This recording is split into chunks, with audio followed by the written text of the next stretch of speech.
We'll call this meeting to order on August 4th, 2026. This is an open meeting of the Grand Island City Council. The City of Grand Island abides by the Open Meetings Act in conducting business. A copy of the Open Meeting Act is displayed in the back of this room as required by state law. And now we'll proceed with our Pledge of Allegiance.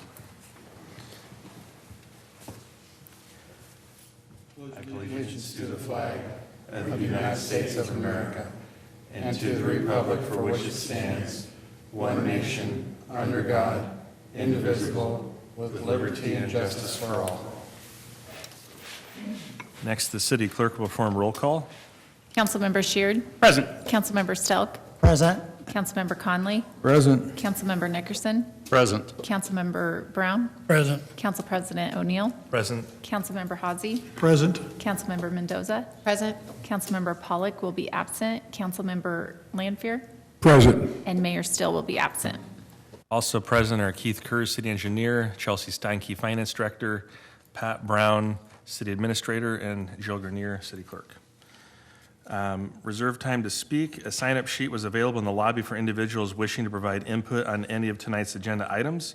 If you did not sign up to speak on an agenda item, please come forward, state your name and the agenda topic on which you'll be speaking on. None have come forward, so we shall proceed. Next up is the Public Works Engineering Administration and MPO Budget Proposal with Keith Kurz. Thank you, Keith.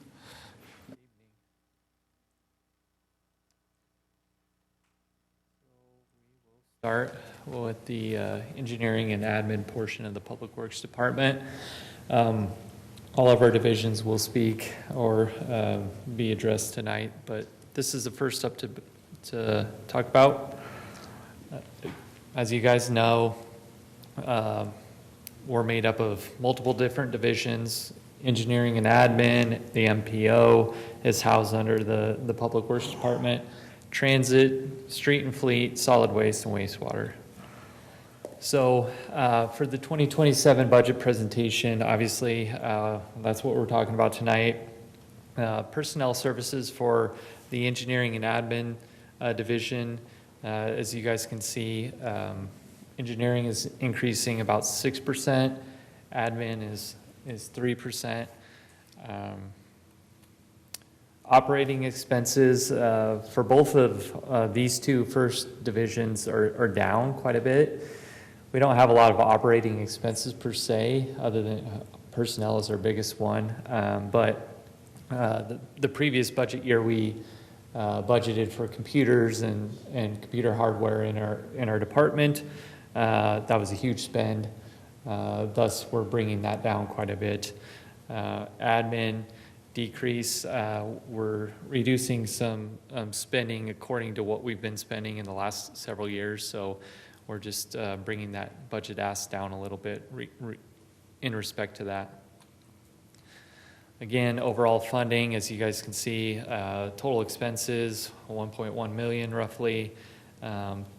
Roughly $275,000 is recovered through engineering expenses that we bill to the projects that we're working on. A lot of the work we do, inspections, right-of-way issues, investigations, those kind of things are not quote-unquote billable, so those would be covered by the general fund. And as you can see too, our admin fees are mostly recovered through charges to our enterprise divisions. And that concludes that presentation. Are there any questions regarding that? Like no questions? Or Mitch? Light's not working. Oh, you want me to do the lights? Well, I'll do the lights.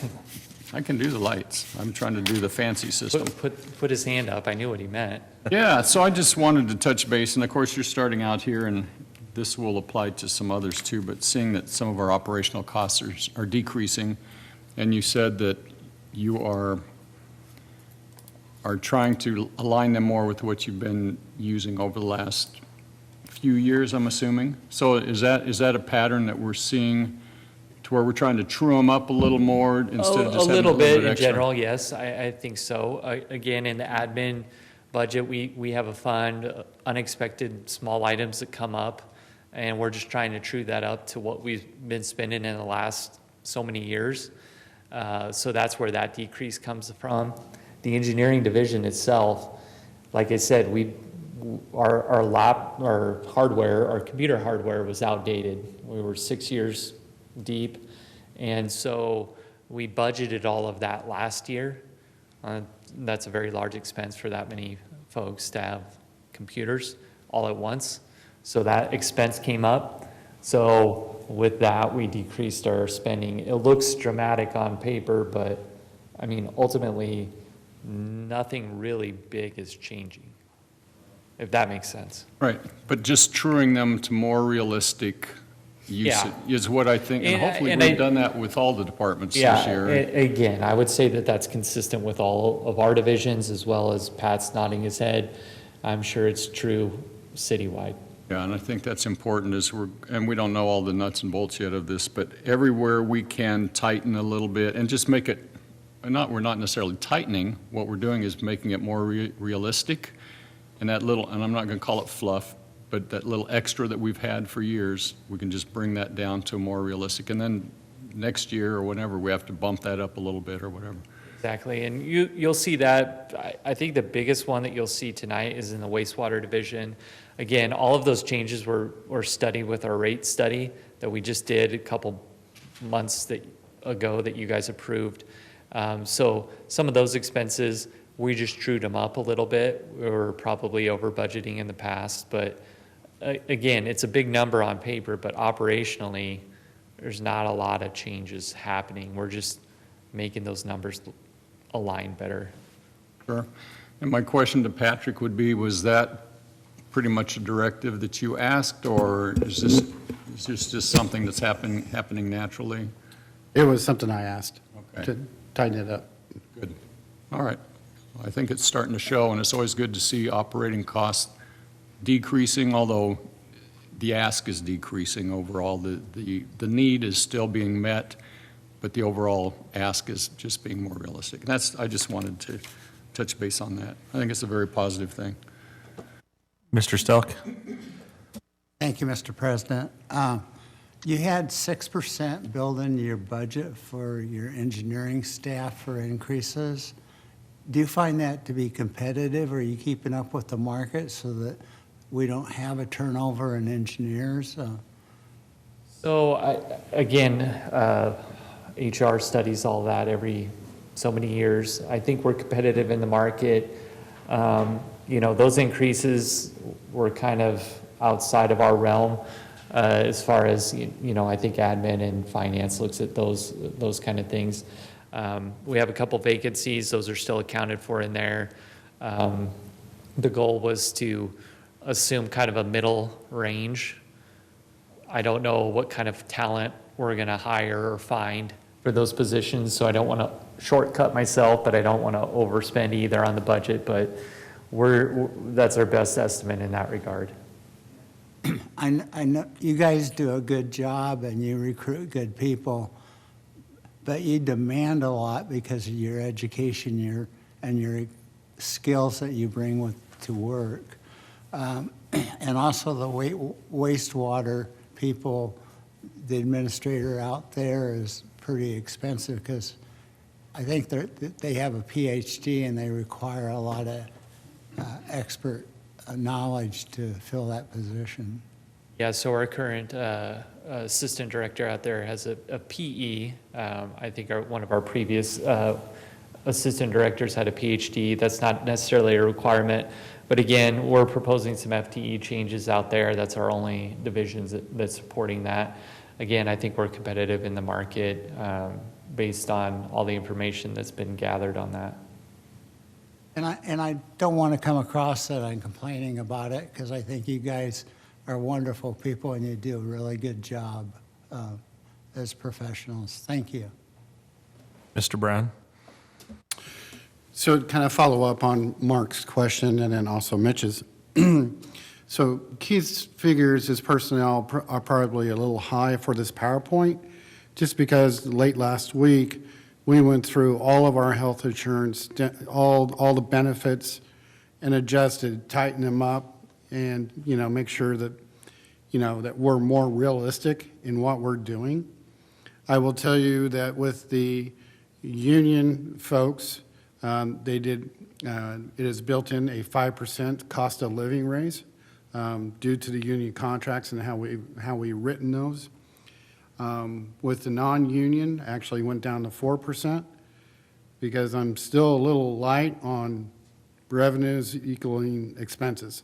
So that's where we are today. But that's what we did with the personnel is we noticed that we were estimating insurance too high, the health benefits. So it's all tightened up, went one by one, 600 people. So It's good to see that you're taking a fine pencil to it. Anyone else like to speak on this one? Then let's go on to the street division, Keith. Next. Or, I'm sorry, yeah, I thought this was in bullet point A, but yeah, MPO, sorry, thank you. Pretty quick, again, because we're over 50,000 people, we're required to follow MPO planning guidelines. Again, this is regulated by federal law. A good share of this, 80% of it, is funded by the federal DOT. Again, it helps with our planning, our policy regarding transportation in our region. Again, 26 versus 27, revenue and expenses, there is, the revenue is down a little bit. That's due to our match, and that's based on our ask. Our ask is going down because in fiscal year 26, we completed our long-range transportation plan. That's a heavy lift that requires consulting services. So because that's complete, our expenses will go down in 27, thus the 34.3% reduction in that.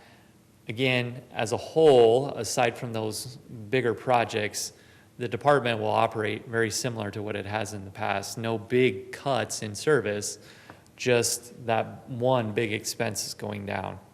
So again, very similar to what's been done in the past. We just don't have that big ask to fund that big study, essentially. Again, total budget, roughly $220,000. City shares a little under $44,000. Again, every year we go through these essentially checklist of items. We update our transportation program as a whole and keep those up to date and maintain all of the requirements that are required by the federal government for this program. So that's what this budget helps fund. Any questions regarding that? Any questions? Would you like to move on to streets next, Keith?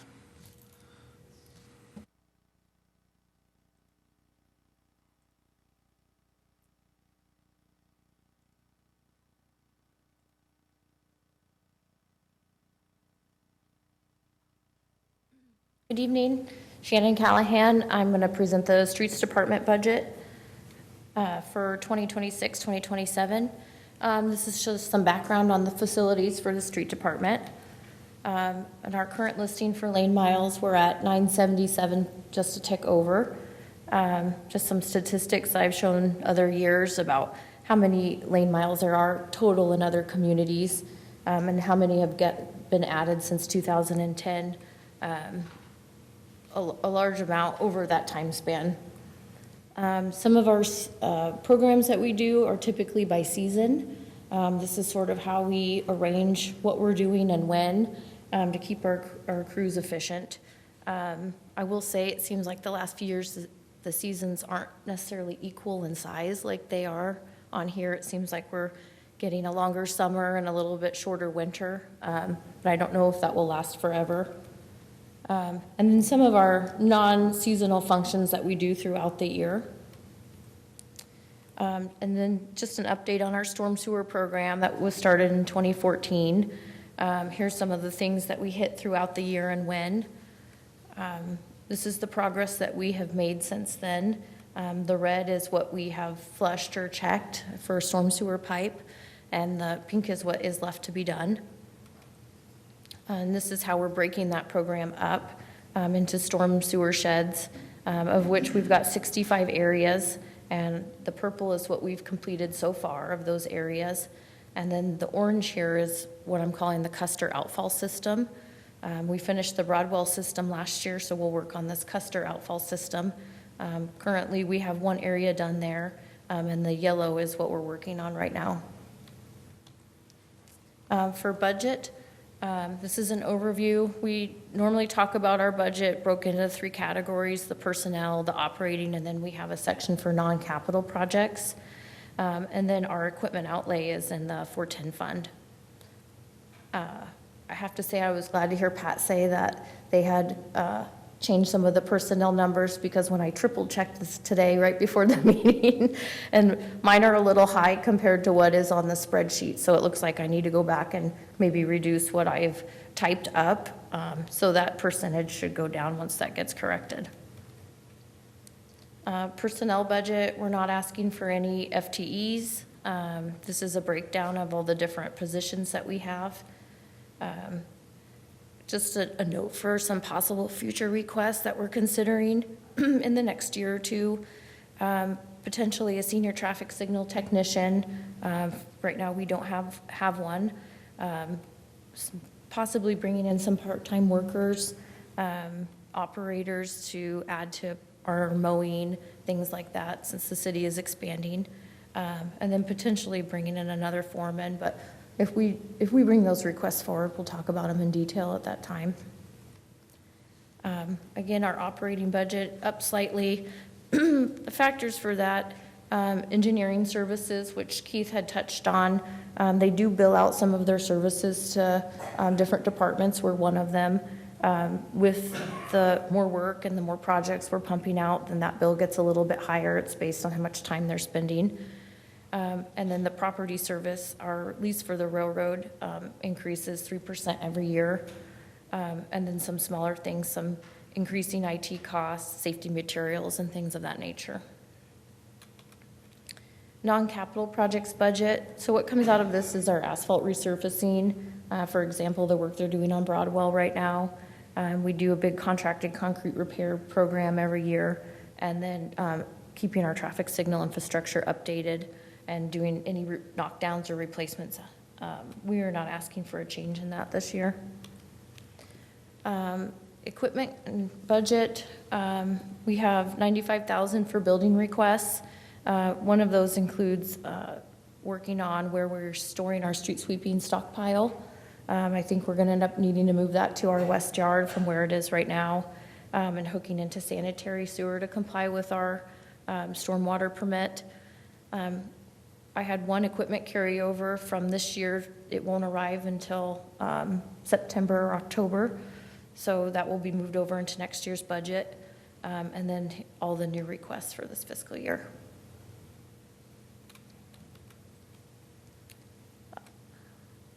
This slide just shows where some of the funding comes for the street department. It's all lumped into the gas tax fund, but it's broke up into a lot of different groups that we're getting funds to keep our roads in good shape.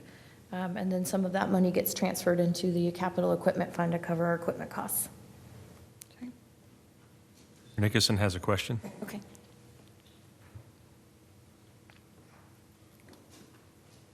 Some questions, but also comment. I just Okay. want to commend you again and the team that you have for a great job that you do here in the city, because I'm always blown away by the fact that we have over 970 lane miles in this town.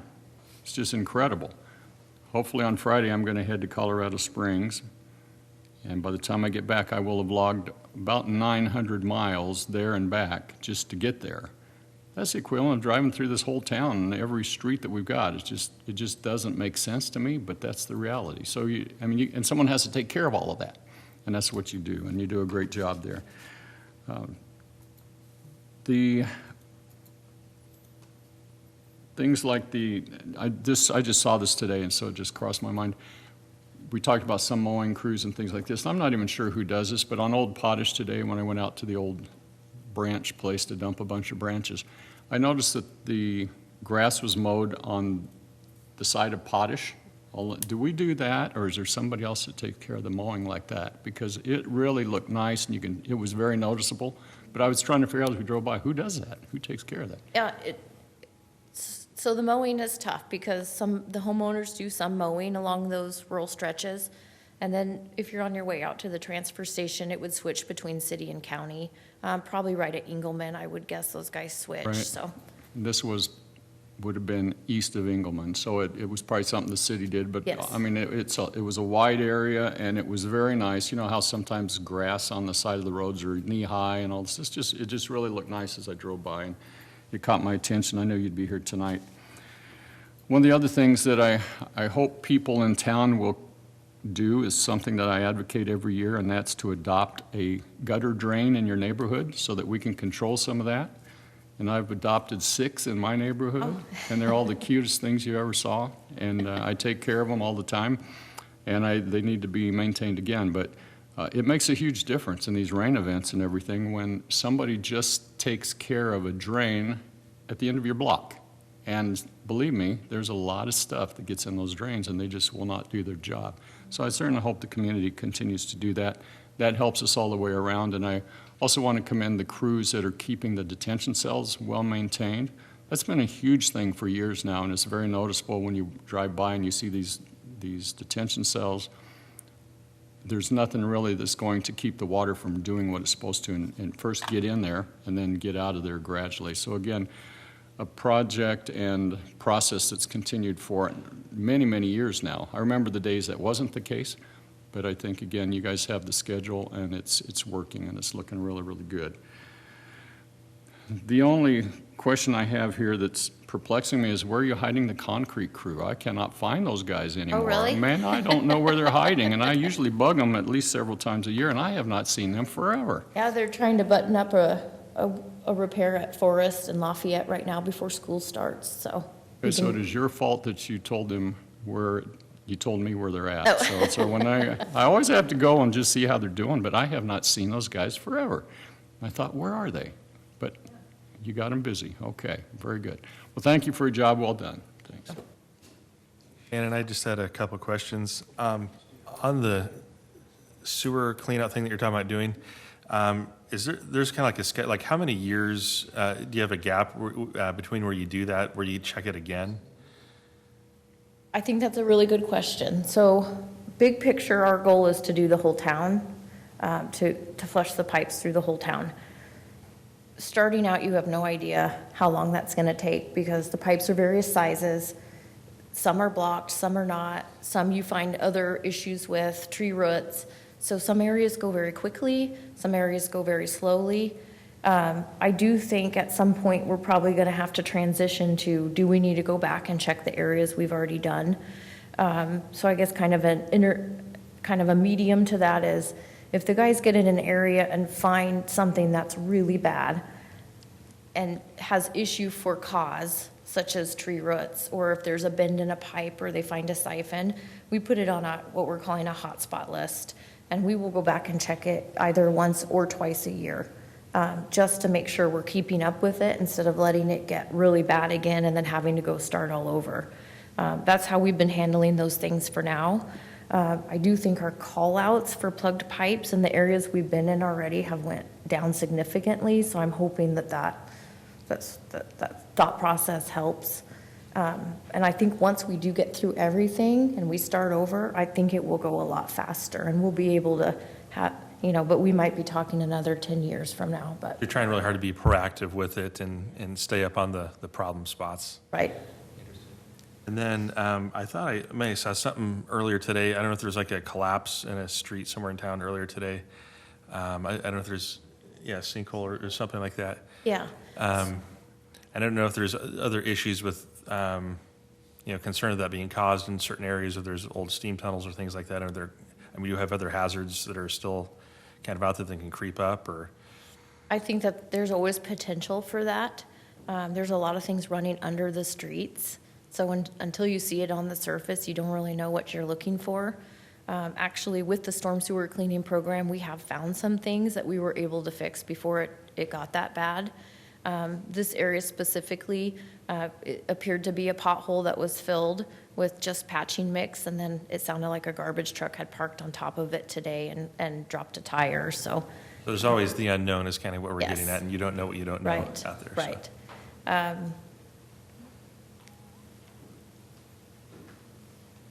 But we do try to be as proactive as possible. And I think Grand Island as a whole, the citizens do a good job of calling things in, or if they notice, my normal route to work every day, they pay good attention. Like, this is different than it was, or I think something's wrong. They do good calling that stuff in, and it's really helpful, and I really appreciate, when people call, you can tell they're a little nervous that, we'd be grumpy with them. But I've always thought that it's really helpful because we can't be everywhere. There's only a few of us, so we can't cover the whole city in a day, so that's always appreciated. Well, I appreciate what you do. Thank you. Mr. Stelk? Yeah. Thank you, Mr. President. I'd like to put in a plug for our young people. When I was going to college and I worked my way through school, I worked one summer for the Burdick station here in town. And I thought that was very beneficial. It kept me busy. I painted hydrants. We painted watersheds. We took trips to get water out of the pumps and that for the health department. And we painted a lot of buildings and mowed a lot of grass and that kind of stuff. But our young people are the future, and I really like to see us. I know our business hires young people when we can, but they're our future, and we have to put money into it and invest in it. Plus, you can usually hire them cheaper than you can a full-time person. So that's just my 2 cents. So thank you. We don't have any other questions. Would you like to proceed with Fleet?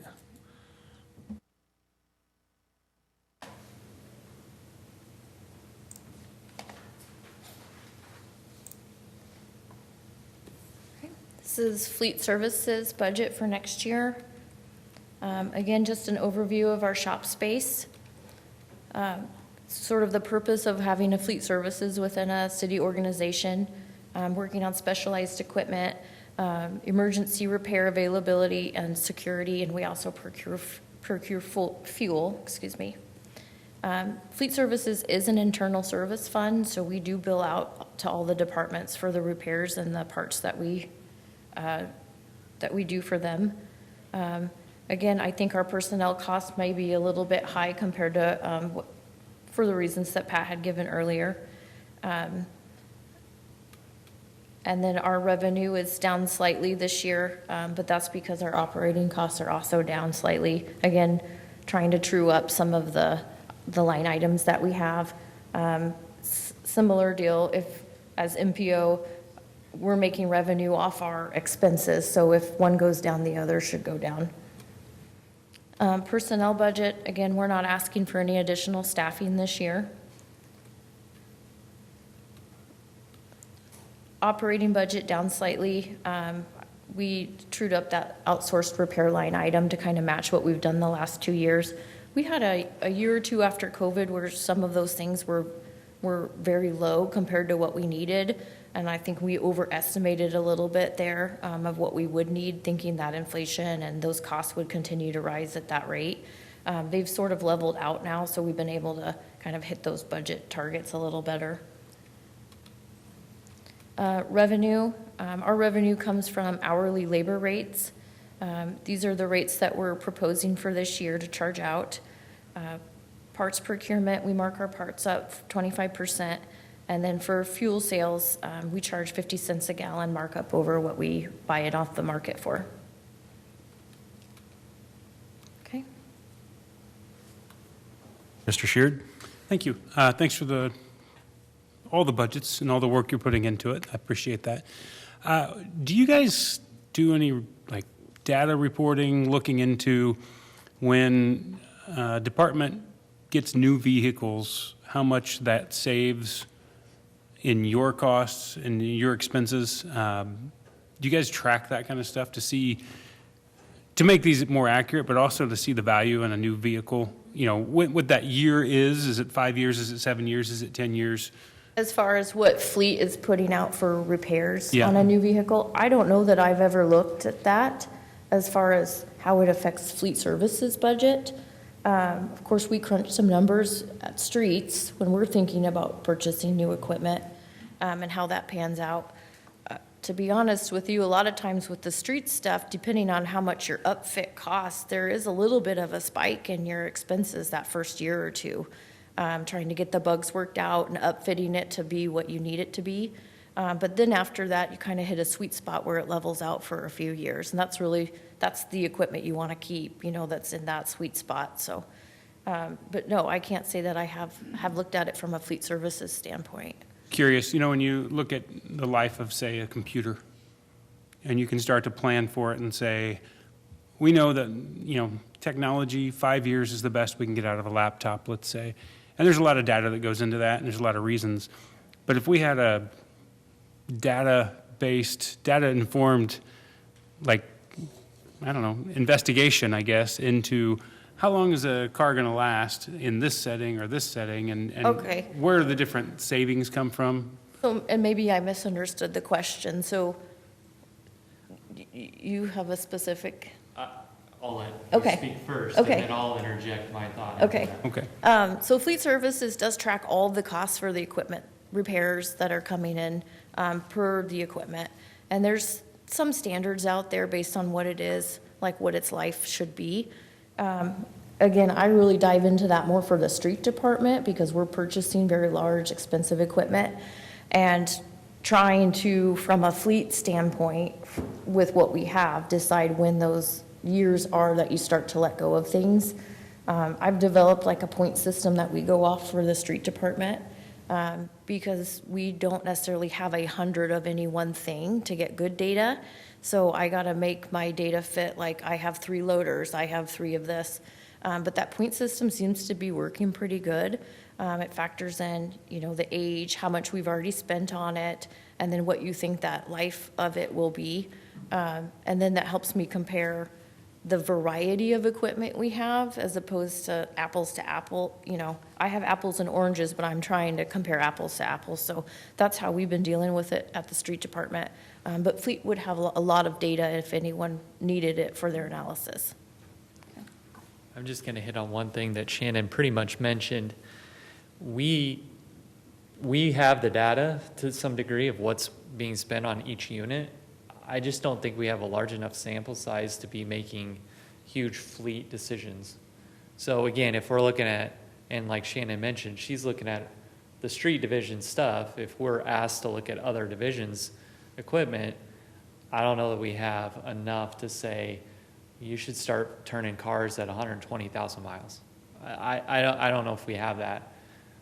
If we started looking out at the state level or reaching out to other communities, maybe, but that would be my only thing, is our sample size is pretty small, and I think, like Shannon mentioned, I think that comes to play into some of this too. The reason, you know, when we get, and I get that, because we don't get a lot of requests for new vehicles, but when we do, it's always a question. It's like, oh, they've kept that for 7 years. They've kept that one for 17. Is that good? You know, it's hard, I think it's hard for somebody like me who, well, I lease a car for 4 years or 3 years, right? The average person isn't going to know the amount of miles that we are putting on in these different vehicles. And like you said, it's, the apples might get 100,000 and they're done, and the oranges might get 30,000 and they're done, right? Like, I hope not. But That's a unique situation that I think we have. We have a big variety of equipment, right? So every department has its specialized thing, and it's a little different. So it all has its own nuance to it. So we don't have a lot of the same thing. We don't have 500 things. We have maybe 20 or 30 police cruisers. That might be the largest sample size, but even 20 or 30, that's kind of small, really, to start basing that finite of thing on it. If it's a special piece that only gets used once in a while and it serves its purpose and it doesn't break down and doesn't cause issue, that's a little different. Maybe you hold on to it a little longer. So I think it's a pretty big balancing act on some of that stuff. When we do get vehicles, do you guys, you talked about upping, would you say, right, up it or? Upfitting? Upfitting, that's a neat term. Do you do that for all departments at Fleet, or do the individual departments handle that? Everyone is different, how they want to handle it and what Fleet can and can't do. For example, like with some of our dump trucks, when they show up, we like a specific type of strobe on there, and we, you know, for the street department. So Fleet Services will help us out with some of those things.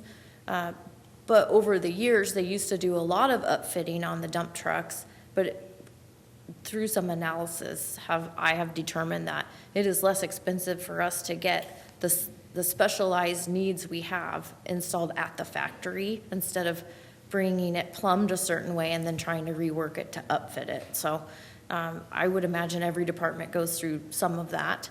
And Fleet probably works with them too. The mechanics and Neil, the shop foreman, are really good about making recommendations and letting them know what, you know, hey, this would be better if the backup camera was installed at the factory, then all the wiring is encased together. We don't have to drill through your cab, so why don't we start doing that? So.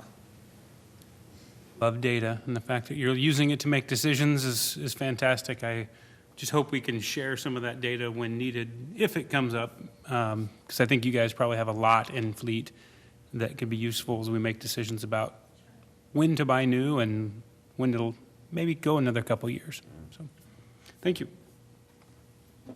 Mr. Nickerson? I like your pictures where you're showing you work on trains to fire trucks. So little tiny trains or big old fire truck.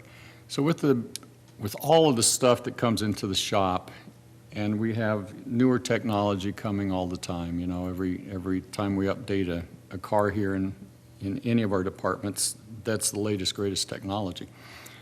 Are you able to keep up on that, or do things become so specialized that we have to route those to different, I'm thinking of even a brand new 1 point or 2 point, whatever $1 million fire truck. Are you able to do most of that, or do you have to route that off to some other specialists here in town so or somewhere? the staff try to keep updated with the training, especially with the emergency apparatus, like the ambulances and the fire trucks. There would be some specialty items, maybe like some large pump repair or some big hydraulic work that they would probably need to outsource. Some of it also is how fast it needs done and who can get to it quicker. You know, if that's an outsourced repair, if we can do it in-house more quickly. So Neil does a good job communicating with those different groups and making sure they're making the right decisions for those things. But so far, I feel like the guys have been trying to keep up with the technology the best they can.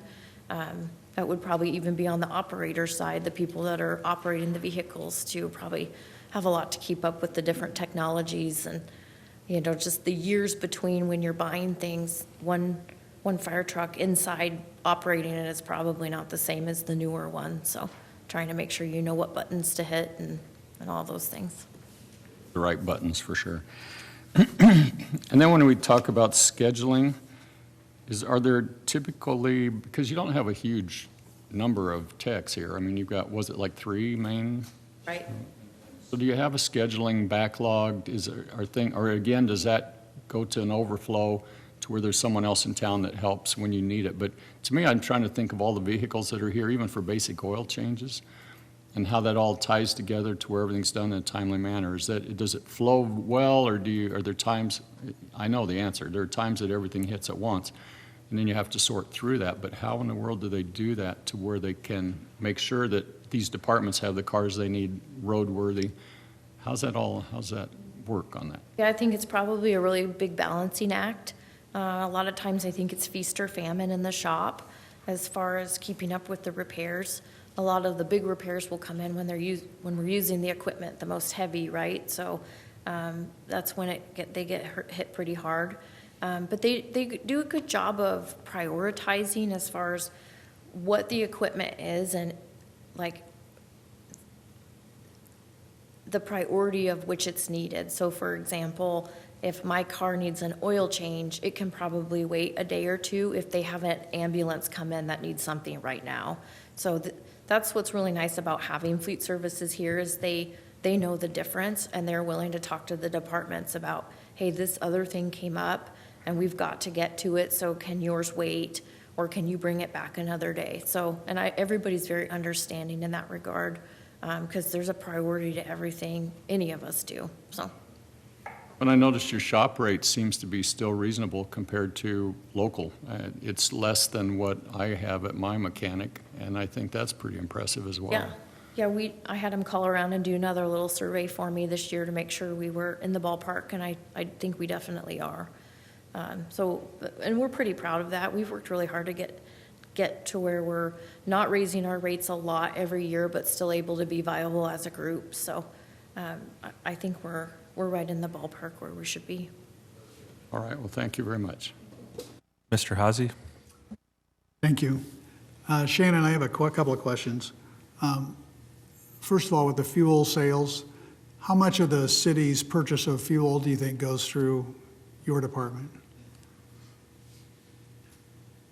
I think I don't know percentage-wise, because we do have some groups that have their own fuel on site, like wastewater has their own fuel. I think the transfer station and the landfill have their own fuel, maybe even the golf course. So I'm not sure how many gallons they're using every year, but internally, I think quite a few groups come to fleet services. I'd have to look at my spreadsheets, but I'm thinking we sell maybe right around 100,000 gallons a year. It might be a little less than that. I mean, the advantage of going through you is all the tax, there's no tax, fuel tax on yours, right? If the group is to be taxed, I think that they do end up paying some of that fuel tax through the state in a different manner. So same question with repairs. Do you think you do, what percentage of the repair work? I think we do a really high percentage of the repair work, or we see that the vehicles are coming in and we're deciding if they get outsourced for repairs or not. I do think there's some smaller equipment in town that probably folks have their own groups that can service them more quickly, maybe like lawnmowers, some stuff that the Parks Department uses because they need a fast turnaround on those. Oil changes for small engine stuff, I think some folks are able to do their own. So have you ever looked at, if you add a mechanic, would there ever be a break-even point or a payoff if you could do that? Or do you not have the facility space? Or what would be a detriment to adding another mechanic and doing more of it? At this time, I don't feel like we're hitting enough billable hours to add a mechanic. I don't feel like that's justified yet as far as what percent of these guys' hours are billable. But we are probably going to be faced with 1 or 2 retirements here in the next few years. So I do think that would probably be something we would discuss next year, even if it was a temporary thing for a few years to get someone in and get them trained. And at that time, that would be probably a really good indicator whether that would be sustainable for us or not. So the other question, I think, normally an internal service fund, is you might actually make the decisions about which vehicles to purchase, more along Jack's line of questioning about, actually you purchasing the ones that they need, and then you make sure all the departments are taken care of. That the fleet actually owns the vehicles as opposed to every department. One of the things that I'm seeing in all departments is that we see people asking for reclass requests or other requests, and one of the common denominators is about, well, they have to manage the fleet, or they have to do this, or they have to manage, the oil. I'm like, so we have expenses in almost every department that are fleet related. And so my question is, I'd rather departments focus on whatever their department mission is and not have to manage the fleet. But it appears that there's some of these departments that are focusing on, I need people to manage the fleet. I need people to make sure this car's going or this one's, and so we have people in other departments that are doing what I think is, the internal service work of the fleet department. Yeah, so currently we have we're calling it fleet services, but technically we're a repair shop that sells fuel also. And we do have a lot of data. I think the guys work more closely with the customers than just a repair shop. But we have 1 foreman and 3 mechanics, and then myself, who's also the full-time street superintendent, which is a full-time position. So if that was the direction we were going, it would need to be probably a bigger topic than just adding it on top of of a mechanic shop foreman's plate. Because it takes a lot for me to go through the streets department equipment stuff. I do spend quite a bit of time not only deciding what we're doing, but also the ordering processes can be tedious and it's time consuming. Yeah, I think the benefit of the city having a fleet department is part of that is a one-stop that helps with purchasing decisions. So I know that, again, we have another 50 people across the city that are working on what vehicle to buy, when to replace them, different levels of decision-making across the board and almost across all budgets. And I, from my perspective, I'd rather it be under one roof and we use the same standard of analysis.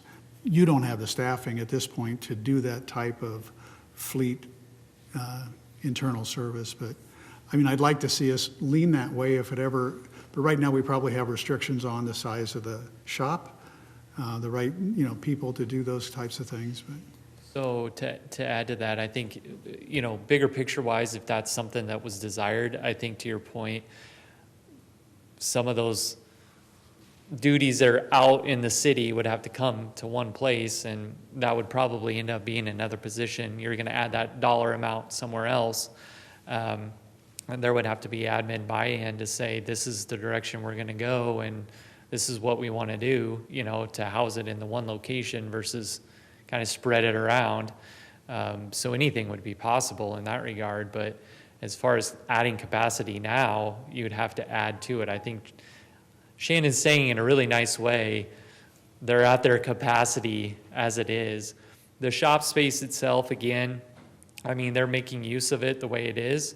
Again, there's benefits to having more stalls. Something's on order, we're waiting for a part, we can bring something else in, we can work on that, constantly churn that stuff over. Today, I don't know that we have quite that luxury of, you're moving stuff in and out all the time, you're balancing space and people and all the things. So all of those factors would come into play if you were to consolidate that service into one department, which it's possible. It's just, it would shift things around from what they are today. Yeah, and I just think the benefits are huge. As you look at your future planning, I really would like to make sure you're looking at it, because I think when I was a fleet manager with somebody else, we told all of our people, where do you have to go to get it maintained, and where do you have to go to get gas? That's what we directed it from on high, and just told them where you had to go in each city. And so it's just one of those, because it was a managed program. All the repairs were managed, all of the costs were managed. And I think there's a big opportunity to save money from what I see in all of these departments and all of the people spending all this time, to have that internal service completed if we have. But I know it's going to require a different building, a different skill set too. So, okay, thank you. Mr. Brown has a comment too. So we rarely see gas receipts. The only time we'll see gas receipts is if somebody took a city car and went to a conference or something and then used the city card. But otherwise, it's very few receipts for gas. And then on repairs, some of the repairs, particularly the police department, will go for warranty work. We'll see a little bit of that. So otherwise, it's going to fleet. So.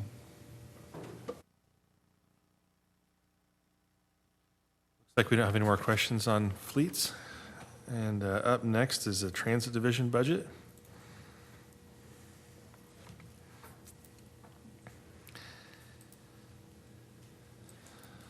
Welcome, Charlie. My name is Charlie Fallman. I'm the Transit Program Manager. Just a little overview. The city operates a public transit system. We've hired a contractor, Brown Transit, to operate that transit system for us. We are currently in year 2 of our contract, and we begin year 3 of October in October of this year, so. Summing that up, we serve the urbanized area of Grand Island, which is established by the MPO. And we provide about 4,500 trips a month, about 55,000 trips a year. It's an on-demand service, so people generally make the phone call a day before, if not further out than that, to try to book their trip. It is curb to curb, meaning the bus pulls right up to your destination and drops you off at your destination. It's $2 per trip, and it is an ADA compliant service, so we make reasonable modifications for anybody that might need to request one. For the next year, we will be continuing the oversight of our urban-only operations and contract with Brown Transit, including annual monitoring that's done of the contractor every spring. So this is just some photos of them performing maintenance. Brown Transit does perform the maintenance in-house for the public transit vehicles. And we are currently in the process of purchasing another Chrysler Voyager through the state of Nebraska. And we have no planned capital equipment purchases for fiscal year 27, and that'll actually continue all the way to fiscal year 29. So the supply chain issues created by the pandemic affected our vehicle purchases quite a bit. So we did receive a lot of Ford Transits at the exact same time, and that's why we're not purchasing any capital equipment for the next 2 years, but we do have a plan in place for spreading out purchases. We won't be purchasing again exactly as they came in during the pandemic. So we will be pushing out purchases over a few years to compensate for that. And this year we also completed a significant update to the safety plan, which is a federally required document that the Transit Division maintains. We changed our incident definitions, we changed a lot of thresholds, and this better aligns with the National Transit Database reporting that I do annually to FTA. So that's just, those are some samples from our safety plan. We do hold quarterly safety meetings where our transit provider has an incident form, so they collect incidents on a regular basis, and then those are entered into a system that we've created. Then quarterly we go through and we review those incidents, we rate them, and we decide if we need to take any action items based on that. And then down at the bottom is the performance targets that we have to create, and we actually send to the MPO that are then submitted to the federal government that essentially state how many major and minor incidents that we've had. The budget itself, as I mentioned before, we are not purchasing any capital equipment, so our vehicles have gone down quite a bit, but our contract with Brown Transit does have increase written into it annually, so that kind of evens it out a bit. And the revenue itself, again, same thing. We will not be purchasing any capital equipment. In addition to that, there was a small amount of operating cash that we're going to carry over and use, which is the reasoning for some of the budget revenue going down. And additionally, our operating expenses are reimbursed by the federal government at 50/50, and our capital is reimbursed at 80/20. And on top of that, the state of Nebraska also provides 50% of our match. So that is for operations and some of our administrative expenses. They provide that. So that contract actually just went to council last week. Coming up over the next year, we'll be working on a new public participation plan, which is something that we're putting in place for the bullet point underneath that, a 5-year financial plan update. But on top of that, if we do ever plan to do a fare study or look at what we're charging, if we want to have the opportunity to do any reduced fares for any reason, we do need to have a public participation plan in place. For that, we've currently been using the MPOs, but just think it'd be good to have our own moving forward. And we'll continue with oversight and monitoring of our transit provider. So no major procurements, no studies, nothing like that. So it's another operational year. And that's all. Mr. Nickerson? Charlie, it's always good to see you. And you can just keep repeating to yourself, 4 more months, and he's out of here. But while I'm here, okay, watch out.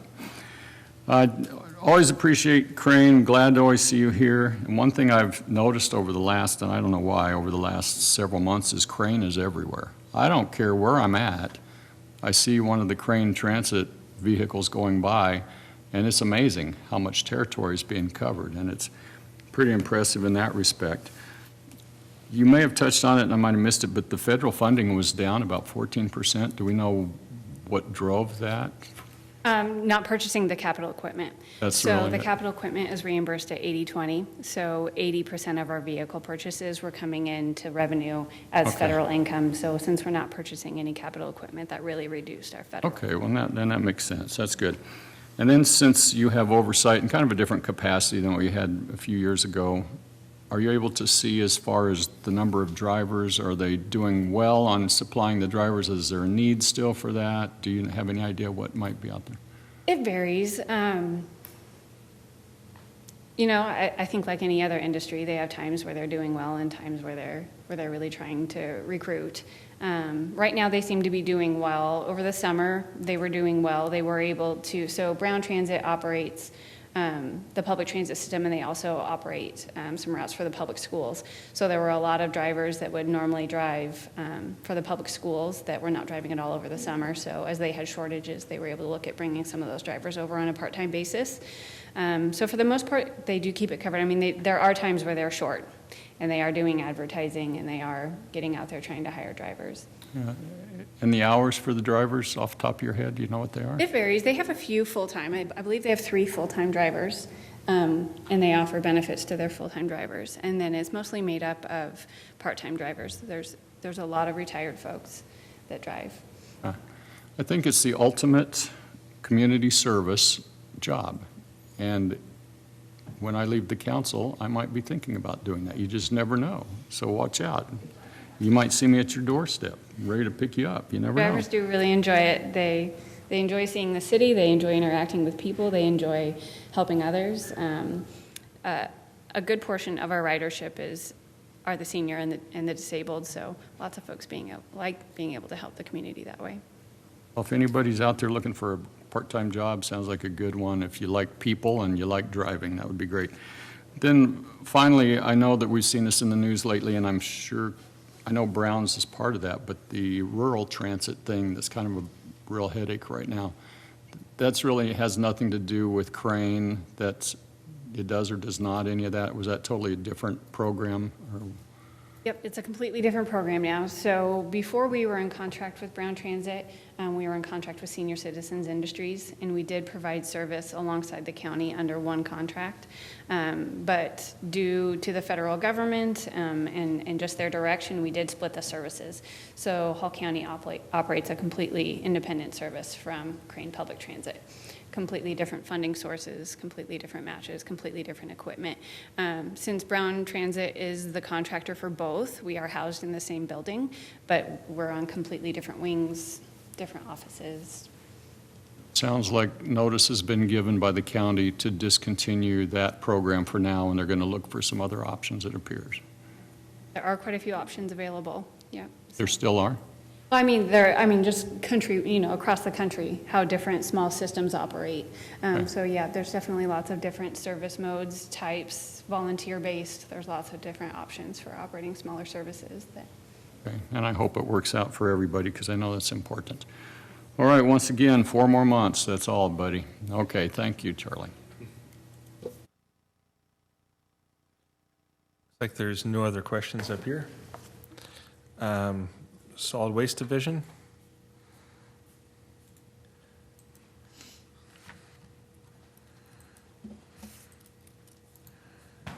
Good evening.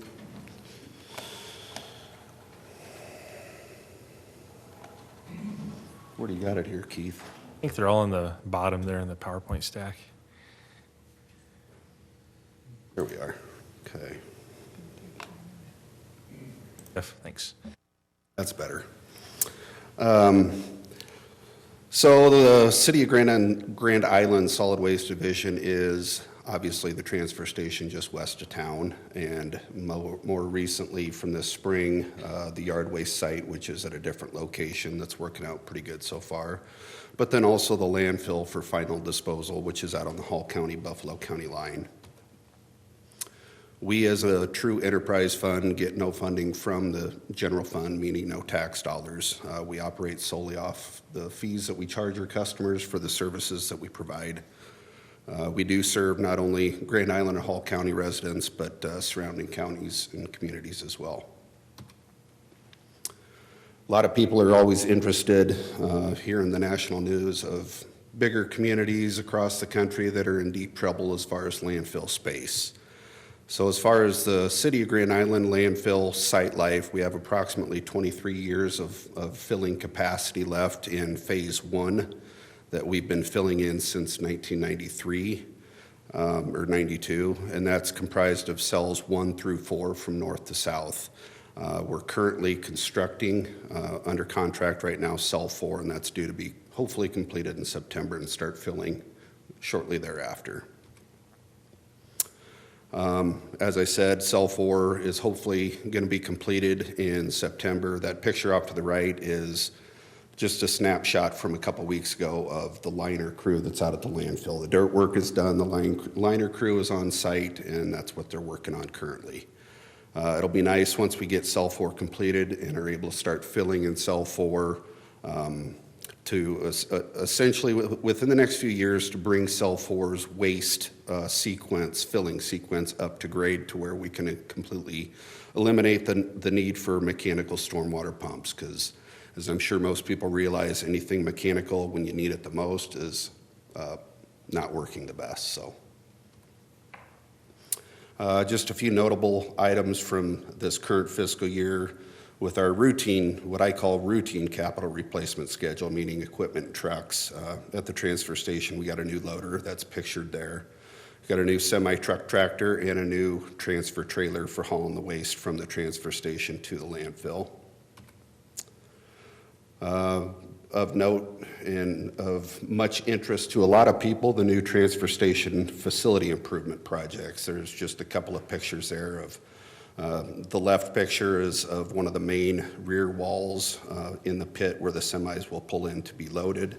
And the picture to the right is the current status of the new scale house, which will have inbound and outbound scales. So that'll really help to eliminate some of the road rage and traffic confusion out at the transfer station. Just to summarize our budgeted fiscal year 2027 expenses: personnel, $1.7 million; operations, just over $2 million; debt services, $1 million. That's unchanged. That's new within these last few years to help pay for our transfer station improvements and landfill cell 4. And capital is down 61%.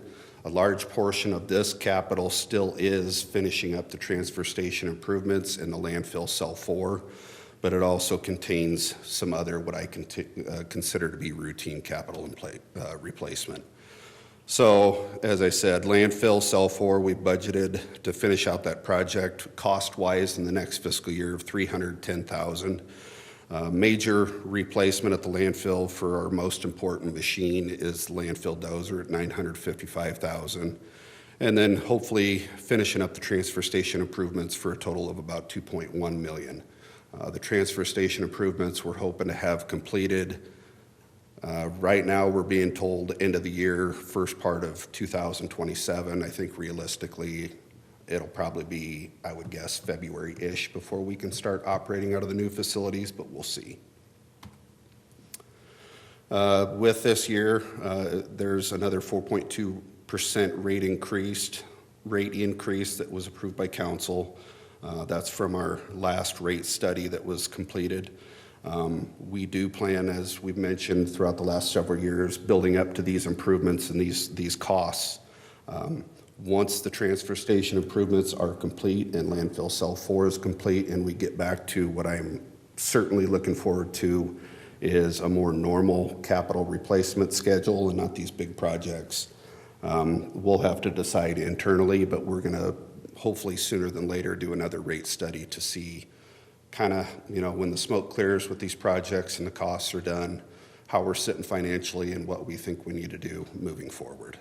As you can see here, with the 4.2% rate increase, that'll put our transfer station rate at $58.90 per ton. And down below that, you can see competing facilities. Columbus is at $69 per ton, Norfolk at $78, and Fremont at $75. And then the landfill Tonnage rate at 4330 compared to York 65, Hastings 45, and Lincoln 52. And those are the uncompacted rates. That's what we pay if we go to the landfill or transfer station.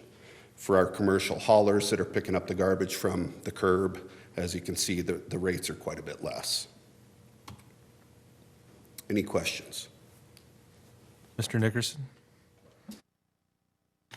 You answered one of my questions, and that's the new station completion. You're targeting probably February, and that'll be good, yeah. And I drove by again today on the old way to Landscape Depot, where I tend to hang out a lot. They've really done a nice job out there, starting to get their signage out now, and it's starting to come together very well, and they have a lot of trees out there. So Yes, a lot they of do. people have been bringing trees, and I know you had the same challenge when they were coming.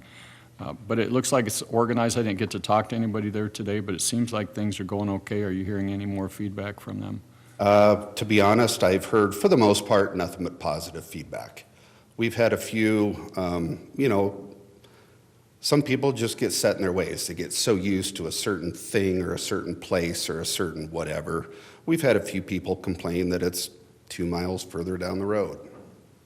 But that's really the only complaint we've got. And I think once those people even get used to it, it's not going to be an issue.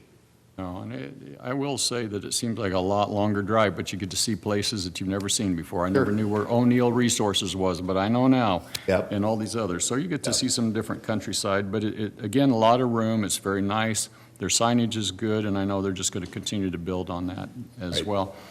When the new one is operational, the old one, is it demolished? I don't remember what the plans were, what happens with the old.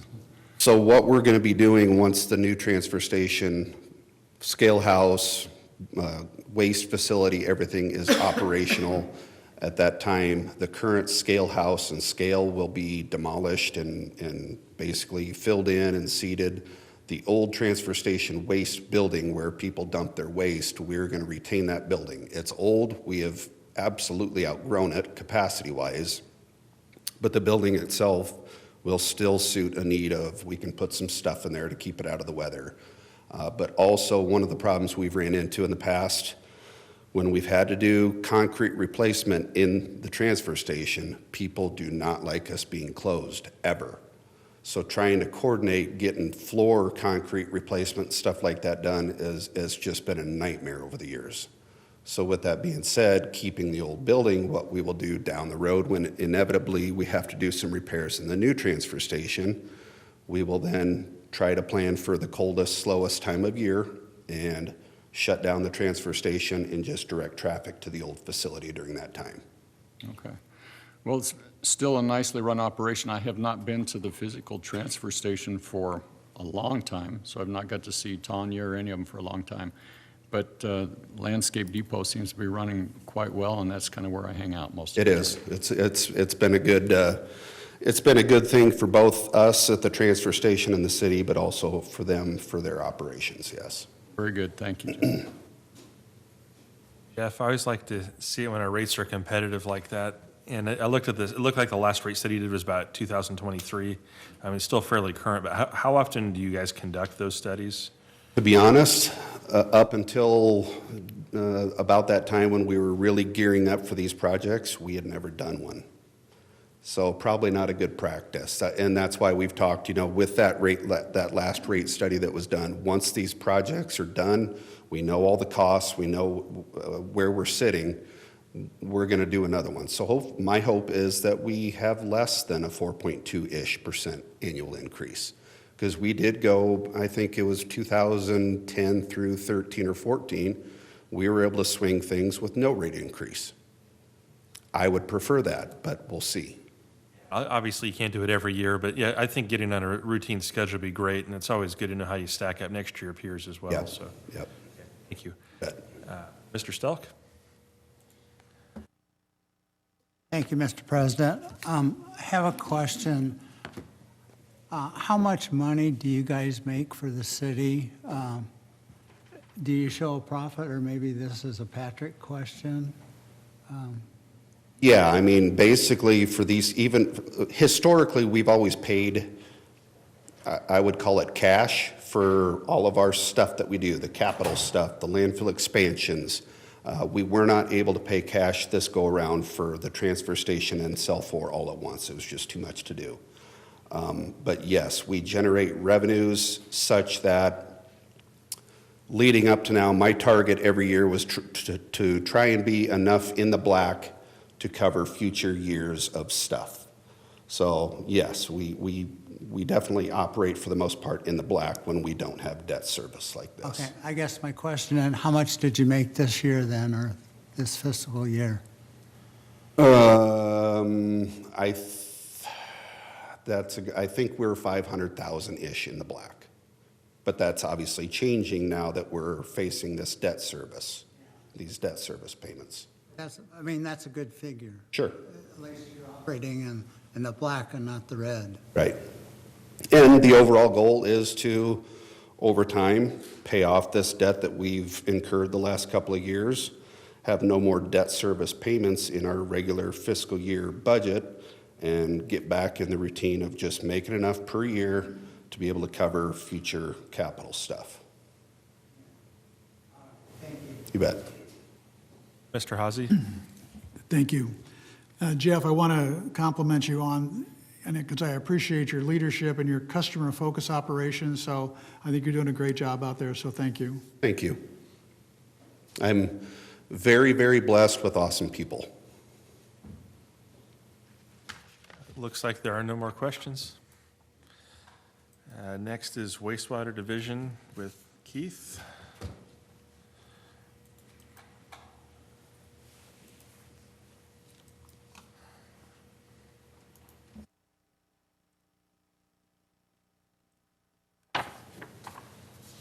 Last but not least, wastewater.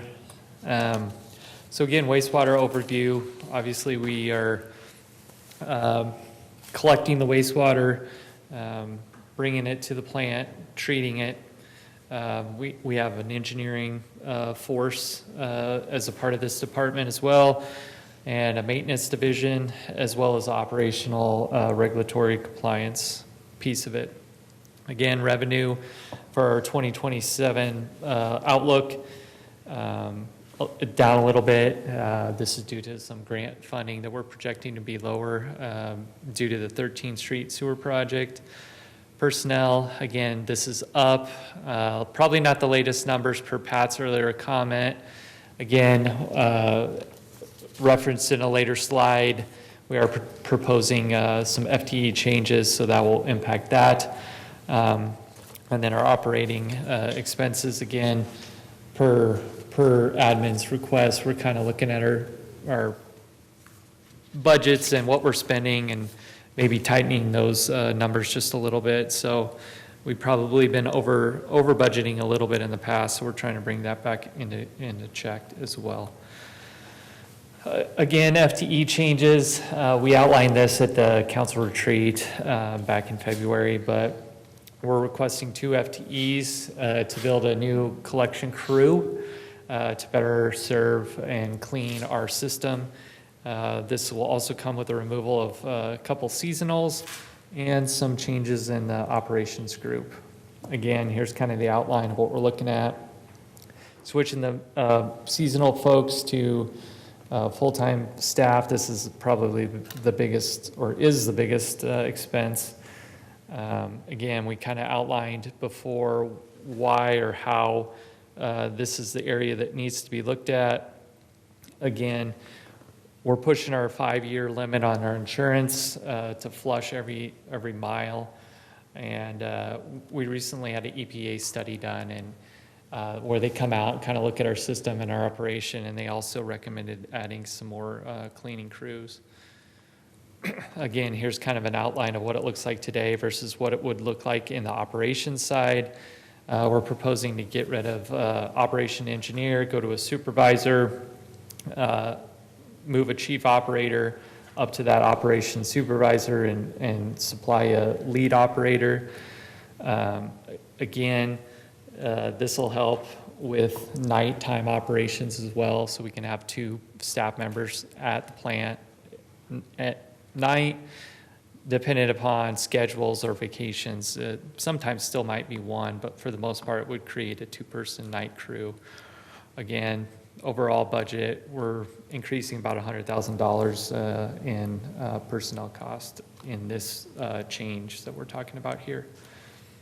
So here's an outline of our capital projects of what we budgeted versus what we forecasted. We're a little behind on some of these. Some projects came in a little less than what we were anticipating. And so, again, some of this stuff will shift into next budget year.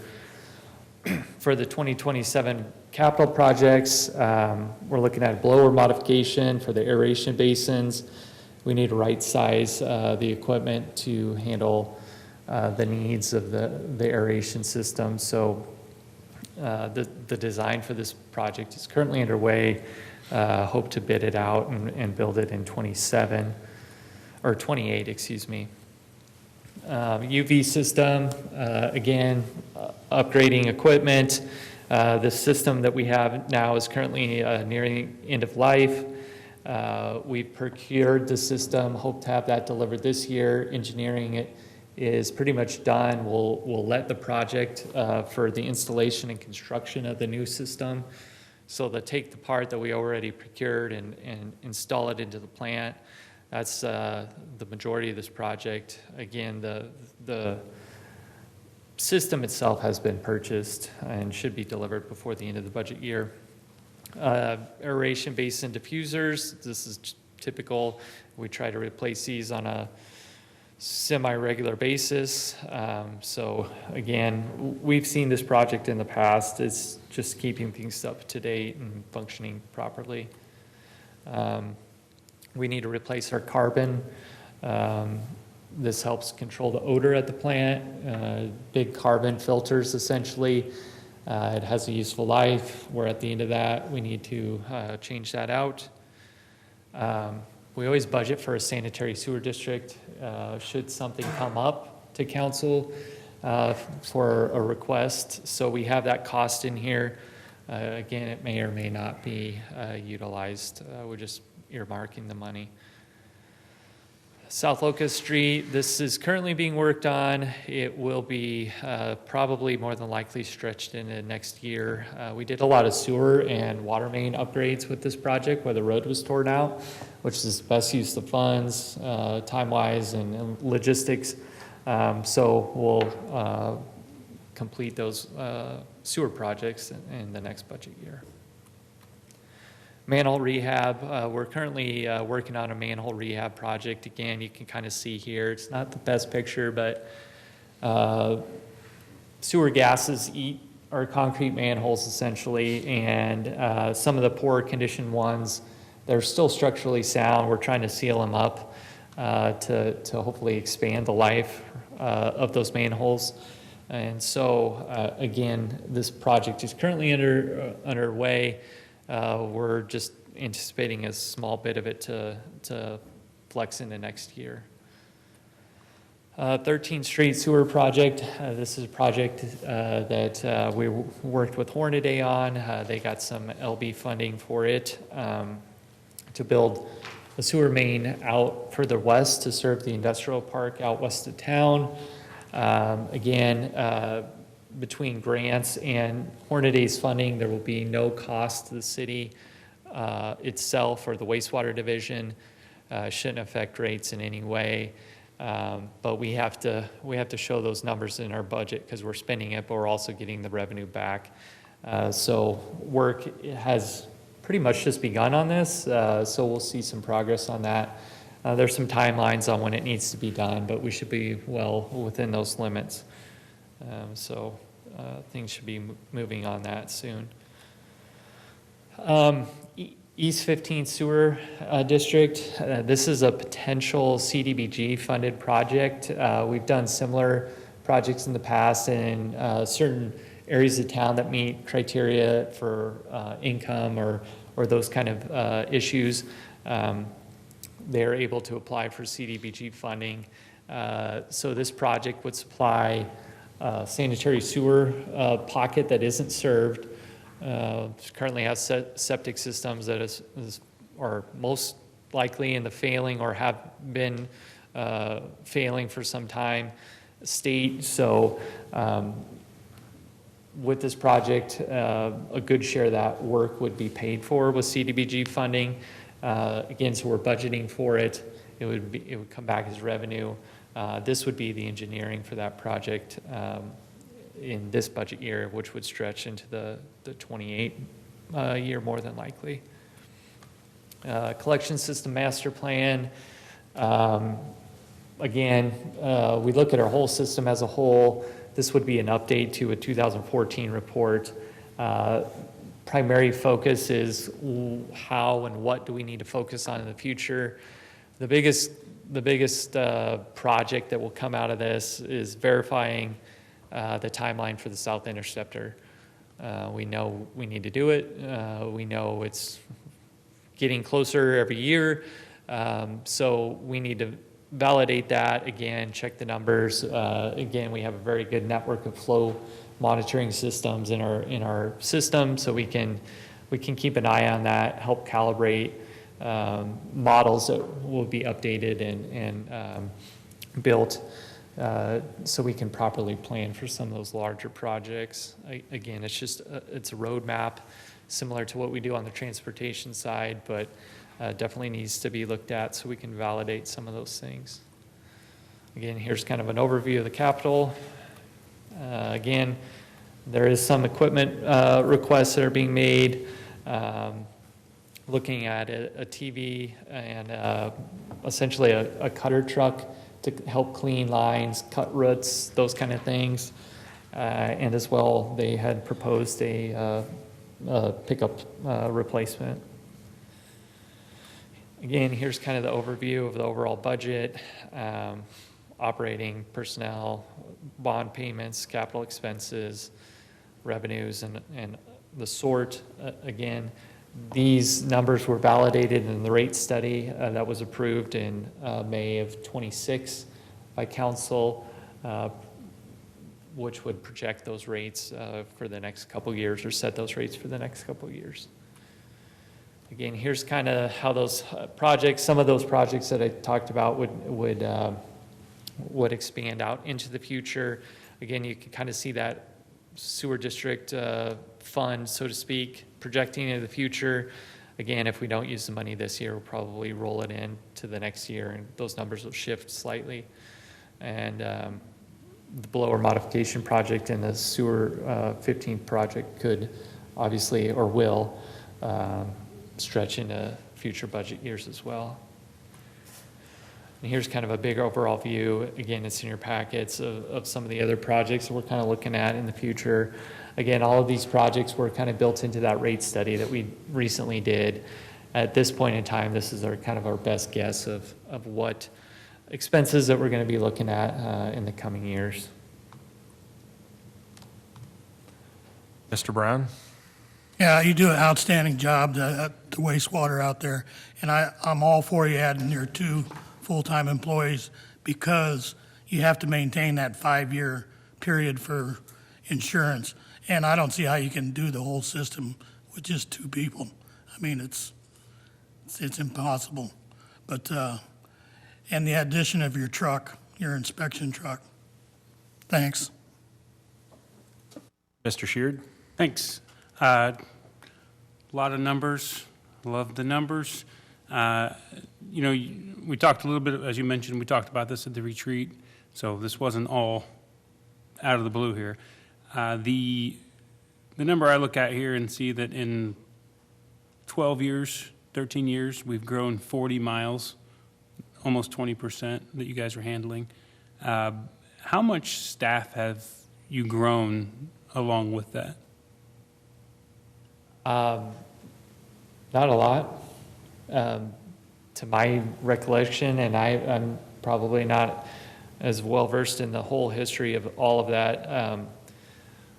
With these 2 requests, that's going to be a pretty big thing. They've done a lot with the resources that they have, but staff has not changed. There's been some shifts, some engineering, some management type things over those years, but as far as the maintenance, that hasn't really changed that much. So this will be a good benefit. As Grand Island grows, we gotta grow with it. And I know every employee needs to be looked at, FTEs need to be looked at, but I can't see not doing these based for the reasons you've talked about. I agree with Doug. You gotta grow with it. The truck, the 21 years for a truck, that's what it was, 2005. Oh, the pickup? Replaces the 2005. Yeah, that was an old- The yeah. pickup. A 2011 van, but a 2005 pickup. 21 years, is that the going rate right now? I think we waited maybe a little too long on that one. I think so. That's one of those that I was looking at, wondering about fleet services kind of keeping on track, and I think that goes to just an overall plan from the city to look at that. Just keep our eyes on it, because 21-year-old truck probably isn't the most efficient thing for us to be. Yeah, and again, I mean, Shannon kind of hit on this, and they do keep track of the expenses, and I think we all kind of do, you know, keep a mental note on that. I'm not saying that we don't, but if the expenses were low and we weren't spending money on it, it's probably okay. I know Matt's made a comment to me about this one starting to show that, so we need to start looking at this one in particular, so. Very good. Thank you. Mr. Nickerson? Touching base on staffing, and I understand the need for what you're doing, but so many times I hear department heads years past and even currently is, cities our size have 5 more people in this department. Somebody else, they got 3 more people than we have. I always say, good for us, because we found a way to be more efficient. And I like that. And there are times we have to add people, but it's because we have to add people, and we're not doing it because we're comparing ourselves with another community that's similar in size. I think Grand Island has a lot to be proud of overall in our staffing, in the departments that we've had and that we have, and how smart we've become in order to, we don't have to work harder, we work smarter. And I think that it's very good for Grand Island, and I really appreciate the work that all of you do to get there. I saw Matt walked in, and he doesn't get to just sit there because this question will be right directly for him. Is it okay if I call him up here? Sure. All right. You thought you were going to get away with something tonight, didn't you? No, that's fine. The fats, oils, and greases manager, I always like to at least touch base on that. And are you getting the bang for the buck that you wanted out of that? I know we had big hopes for it, and I'm not even sure how you measure it. So how are we doing on that? Yeah, so we've made some changes to City Code Chapter 30 to help align with some of the goals with the Fats, Oils, and Grease Manager, as well as starting a preferred hauler program. So we've got a form you can find online on the Grand Island City website. And if you sign up for it, it kind of says, hey, I'm going to be a good steward of hauling off grease, fats, oils, and greases. If you apply by the rules, or if you apply for it and you perform by the rules, then you get kind of a good standing in the city's eyes, and then we'll say, yes, you're one of our preferred haulers. We recommend you to other food service establishments or other grease hauling activities. Okay. Do you have very many people that have signed up so far? You know, I don't know the exact number, but it's probably 20 to 30. So yeah, we've done a good job. There's been some pushback from some haulers, you know, some of the older guys say, you know, this is kind of a baloney. We don't want to sign up for this type of stuff. Too much testing, it's going to cost us too much money. This is, you know. So we're working through a few bumps and stuff, but for the most part, just about everybody's on board with it, you know, being a good steward for the community. And the other component of that was the education in the restaurant businesses to where they understand what to do and what not to do. Do you think that is progressing? So Dana Culo-Antuano, who's our Fats, Oils, and Grease Manager, has made contact with just about every food service establishment in the city that was willing to speak with her, and has given them guidelines. As we mentioned previously, we've made some updates to Chapter 30, the city code, to align with that. So I think it's going quite well. All right, very good. Well, thank you.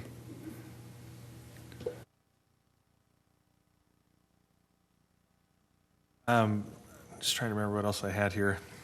On the I know you guys have like a tour out there at wastewater as well. You said you do it like once a month? Correct. So during the summer months, we're offering a tour of the plant just after hours, 5:30, the first Wednesday of each month. Open to anyone in the community to come out and walk the plant, learn about what we do, how we treat wastewater, and what wastewater is all about. And my other thanks for pointing that out. I just want to let people know that I'm still trying to attend one of those soon as well, but just good to know to see what all you guys have and do out there because I know it's very important. Oh, yeah, absolutely. My other question is for Pat. If you just would clarify, what fund would the FTEs be paid out of? The wastewater enterprise fund. Okay, that's what I just Yeah. want to confirm that, so. Yeah, they just build it into their rates, so. Yep, so non-general fund. Okay. It looks like there are no other questions. So we'll, you guys don't have anything else to cover, correct? Okay. Next is electric capital improvements and equipment budget. Mr. Schmitz.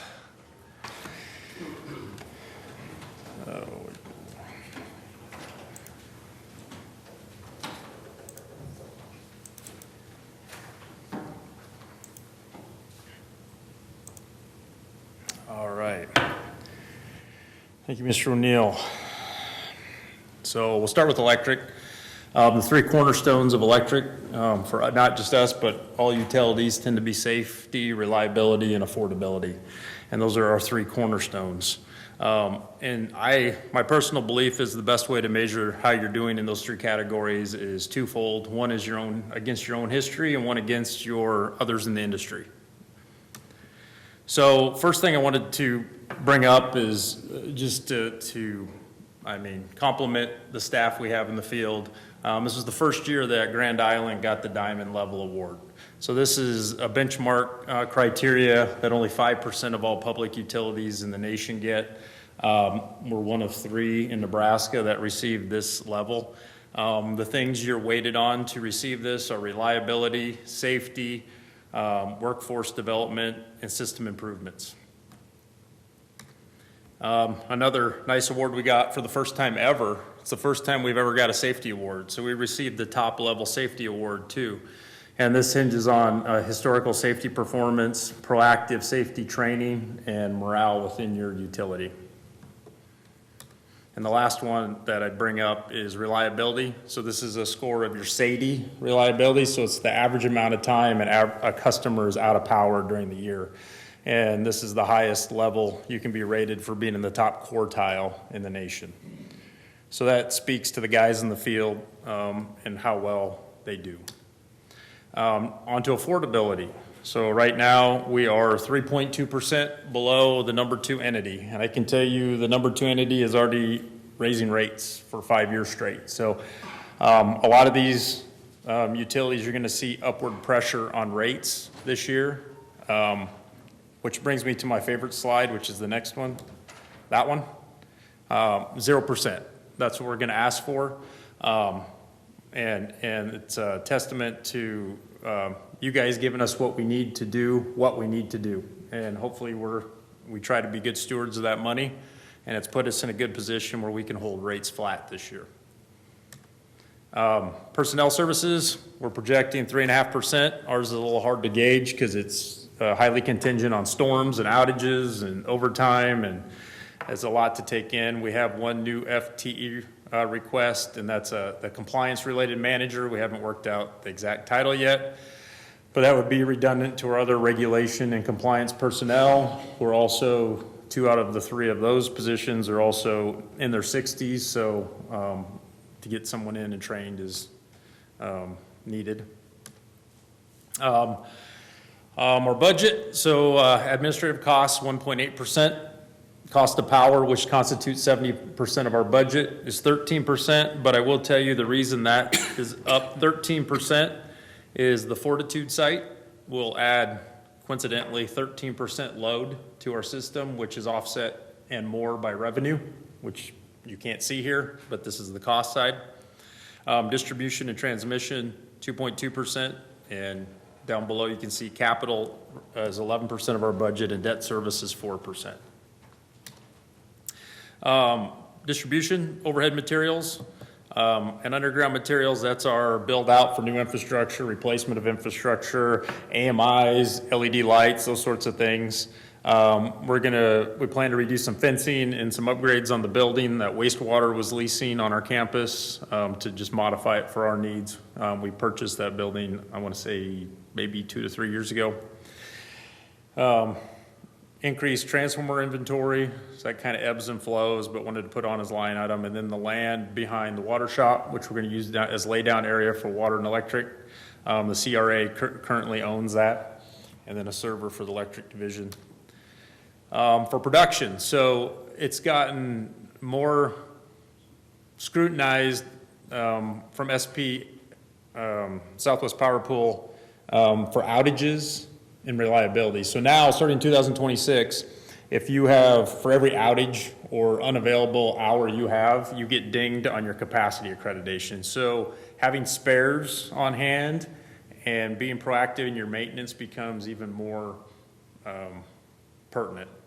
So with that said, to double down on that, and with the way regulation has subsided, we want to put some money into PGS and our local resources to extend the longevity of those, because I think if we treat them right, they can go quite a while yet. So generator rewind kit is something we've never done, but it's needed for the age of the unit. And parts for the valve overhaul, that'll be this fall.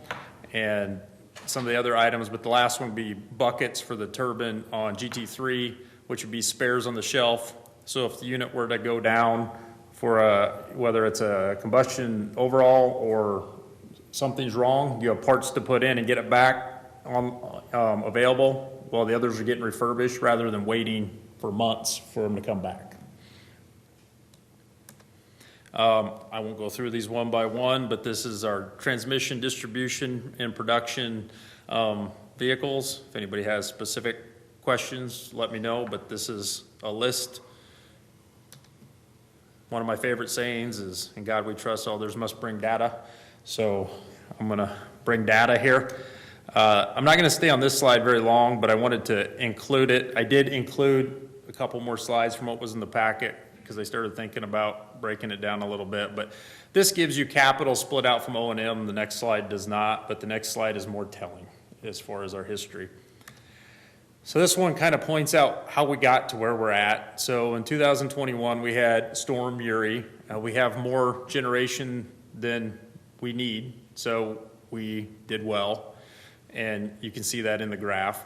The dotted line is our inventory, because inventory is only on your balance sheet. It doesn't show up in all the other numbers. So, but it tells part of the story. So from 21 to 22, we were realizing inflation, increased inflation, but we couldn't get trains in. The trains were backlogged in the industry. You couldn't get transformers. Transformer and electric cable lead times went from 8 weeks to over a year. And so you see a flat line in inventory, but really it was driven by not able to get it. And then all of a sudden inventory freed up in 22 to 23 in there. And we got, I should say, before 2022, we got to a point where our coal pile holds over 90 days of coal. We were under 20. And if you guys remember right, there was an emergency procurement to haul coal from Hastings. And so that was all part of that era. So that's where that flat line came from. And then you see the line take off, the inventory freed up, and that comes out of cash, even though you don't see it in your O&M numbers. This year, you see a bump up in your costs and revenue, and we had a mini storm or a winter event at the end of January, and we did okay with that. So that's shown in that graph. And then the jet up in the red line and kind of down in cash is us wanting to spend money into our local generators. So that's where you see that. Still puts us above our minimum cash reserve, which is the black line at the bottom. But that's where we're at in our process, is to invest and extend the longevity of our existing units. And this is a graph I added, but it kind of tells the tale. So in my opinion, there are three things that drive the need for rate increases. Those are inflation, changes in your CapEx, and regulation changes. So absent a regulation change, the other two are what drive. So as you can see, in current dollars, the blue line is the cost of an average kilowatt for a customer at Grand Island in current dollars, which I always find that the most interesting. So you can see in 1992, the real cost was similar, exactly the same as it was today. So, you know, you'll see where it goes under that yellow line is the kind of equatable line to today's. So you can see how it's gone under and it kind of went over. And now we're, even with the recent rate increases we did the last 2 years, and again, this is 2025, so that's our last audit I had. But we're sitting very good.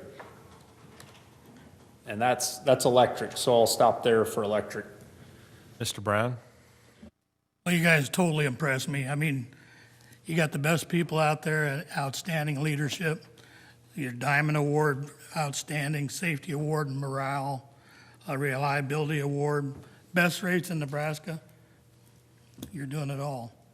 I totally agree that we have to bring on the FTE, the compliance manager. We have to, absolutely. And extend the life of the Platte Generation Station with all the laws and changes in the rules. By all means, let's keep it as long as possible and save the money. How hard is it going to be to find a compliance manager like that, that's qualified like that? Right now, we have people with institutional knowledge. So you hope to find someone out there, or Or somebody in already. or someone in staff, depending on how we structure it. We're still working through that, but we need to create that redundancy and that oversight.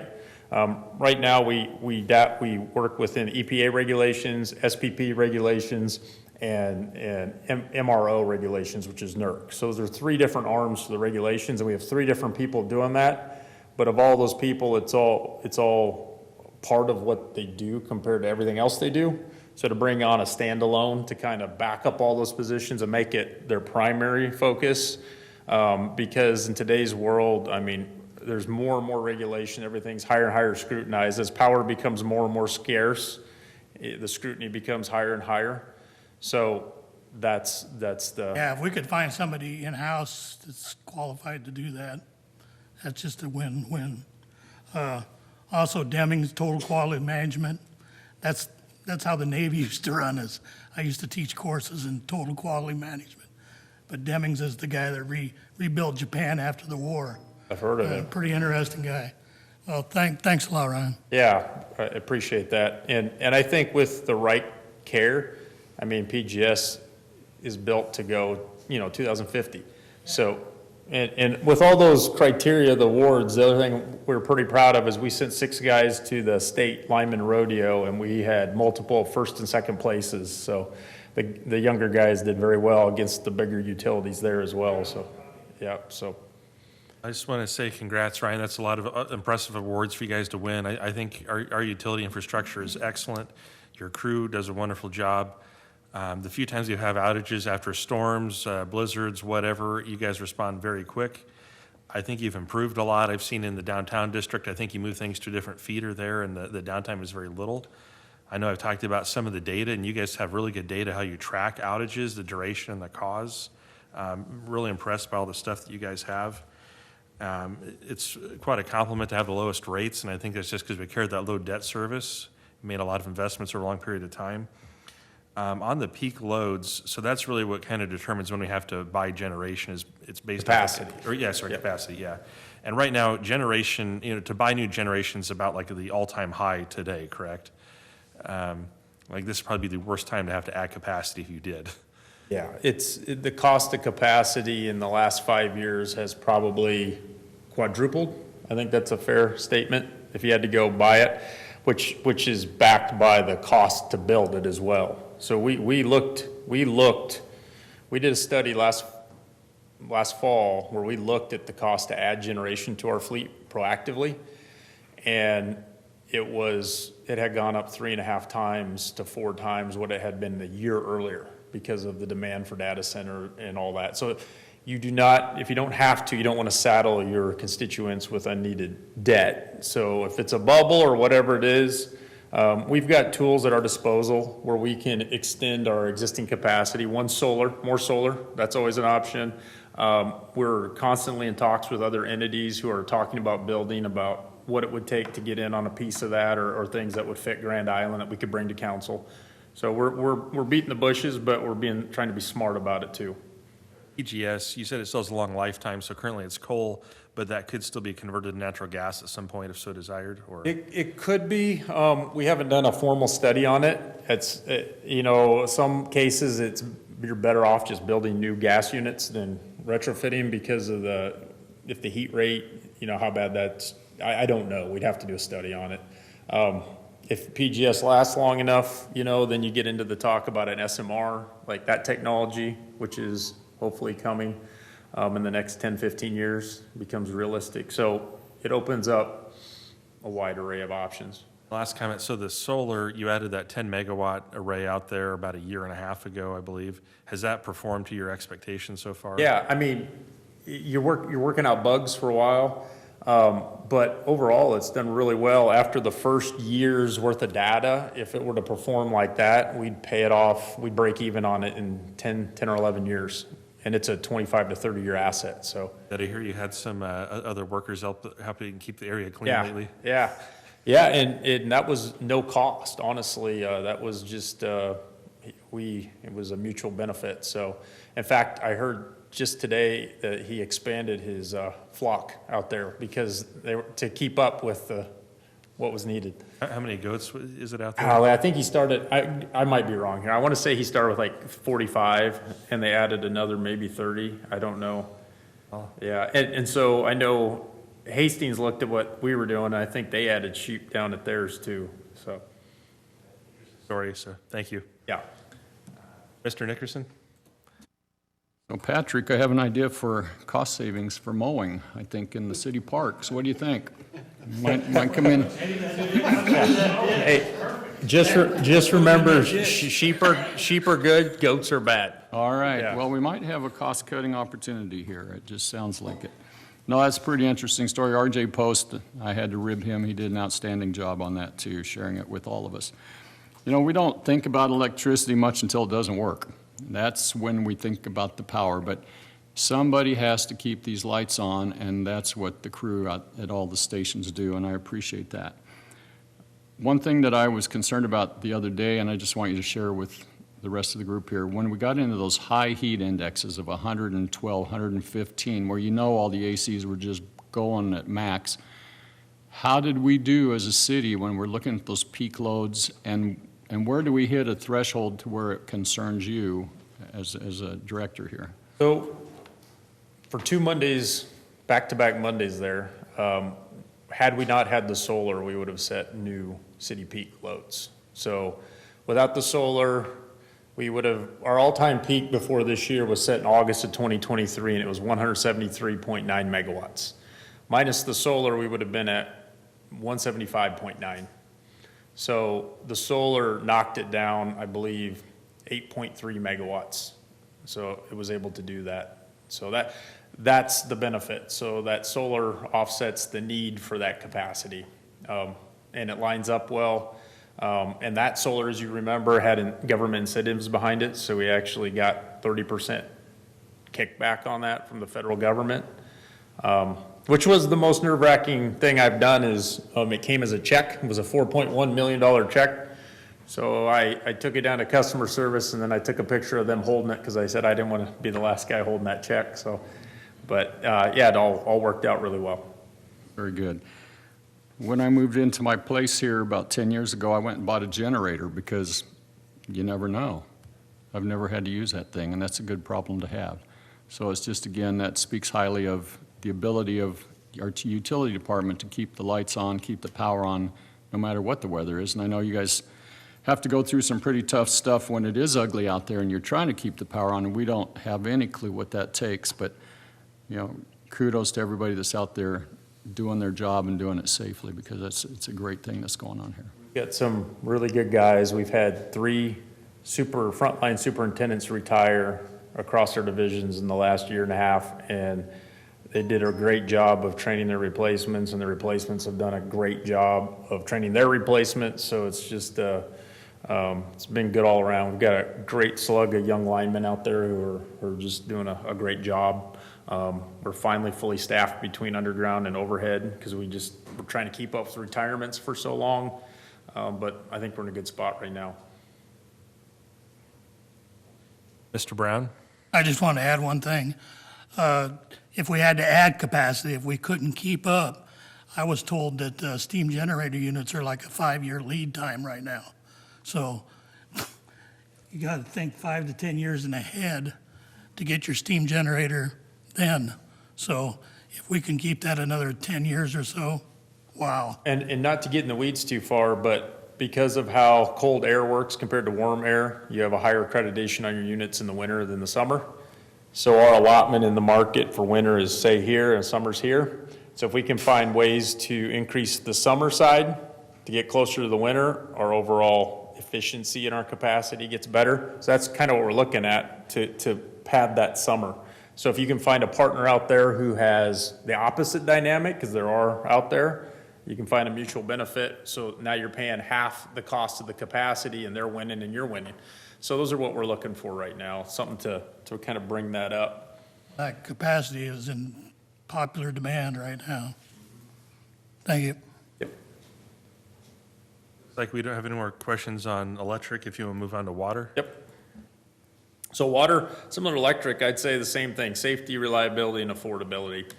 Water, we're 8% lower than the number 2 entity in the state. As you may recall during our cost of service presentation, Columbus and Papillion are raising rates the next 2 years, and Lexington with the Tyson plants likely in the same boat. So we're sitting really well with water, and you guys, with your blessing, we were able to get the rates passed that we needed. Personnel services, again, we're budgeting 3.5%. 21% of the budget is water. No new FTEs requested. We're able to restructure. Things are moving really good in that department, in my opinion. Administrative costs, 3.2%. Costs of pumping and treatment, which includes uranium treatment, chlorine, and phosphates, 2.1%. Distribution O&M is kind of an odd number. It says it's 22%, but there are 3 items in there that are like one-off atypical O&M items. One would be ultrasonic testing for our transmission line that comes from the well field. That's, 60 years old or more, so we need to start, making sure the thickness of the pipe and everything's where it should be. We're replacing some old valves and some old Ludlow hydrants, which don't have the pumper nozzles. So if you take those anomalies out, it's really a 0% flat ask on distribution. Lead service, it's going to be the same ask as last year, so 0% increase. And then capital's 12%, debt service 4%, and other 3%. We're going to fence in the elevated storage tower and then grade out the 4 acres that are adjacent to it, where they'll turn that into a park at Copper Creek is the plan. Equipment, service truck, trench box as we continue to focus on safety. So we'd have a trench box, a welded trench box on the shelf that's capable for those most installations, which is 6-7 feet deep. Hydrant operators and line valve operators. We're getting 2 more line valve operator or hydrant operators, but what I wanted to say about those is we got 2 last year, and by adding 2 hydrant operators, we were able to take 700 hours off the annual fire hydrant inspection process. So the right equipment does make a difference. These are improvement projects. Locust is the rest of what's going on at Locust, that line replacement. 4th and Pine, there's some breaks there in the intersection. Same with Arthur, that's up north of Sucks Lake. And then start up on the airport. There's a lot of areas up there. The city took that over years ago, and what's in the ground is kind of a hodgepodge, so we want to start addressing that area. Some bricks at the water shop, and then the unplanned water main districts is just like new subdivisions, our guys' time inspecting and that sort of thing. This is Mitch's slide. So I wanted to throw in the lead service replacement program. But on the left is a map you can find online, and what I've zoomed into is the area we're kind of working on this summer. So the three colors are gold color is copper. It's a discovered copper line. The silver is a discovered lead line, and the white is an unknown line that they still have to discover.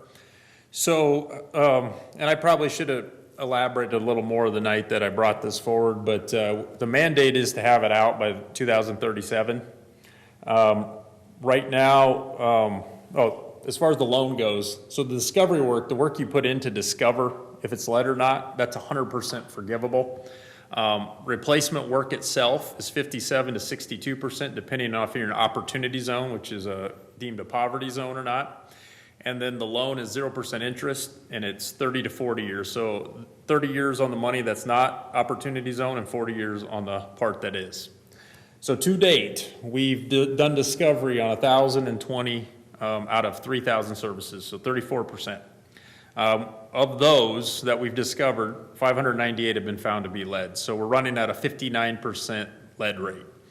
So we've replaced 307. So 51% of what was discovered to be lead, we've been able to replace. And so if the 59% number were to carry through with all the discovery, you could say we're at 17% replacement already. So a 10-year, so we've got basically 10 more years, and we're already, we're on a pace where in 6 years we can knock it out. So that's the lead program in a nutshell. So the first loan is up top. So what's anticipated out of the first loan is 3.24 million of that first loan would be forgiven, and we'd have to pay back the 1.26 million. And obviously, as we brought to council, we go forward with the next draw. So that's in the works. It's been turned into the state. The state, you ask for X amount, and then they analyze it, and they look at their coffers, and they tell you what they can give you. And we're supposed to get that answer this fall. Again, this is the initial graph. I won't spend a lot of time on it, but it does break out capital from O&M. So I wanted to put that out there. We will stay just above our minimum cash reserve next year with the 8% rate increase. This is the history of the water system. So in 2017, we increased rates for the water tower. That's why you see a cost jump up. In 21 to 23, that's the post-COVID inflation era, and you can see the inventory, the dash line increasing. That's also, that period is when we took over service lines from the curb to the court, and we added an FTE to support that.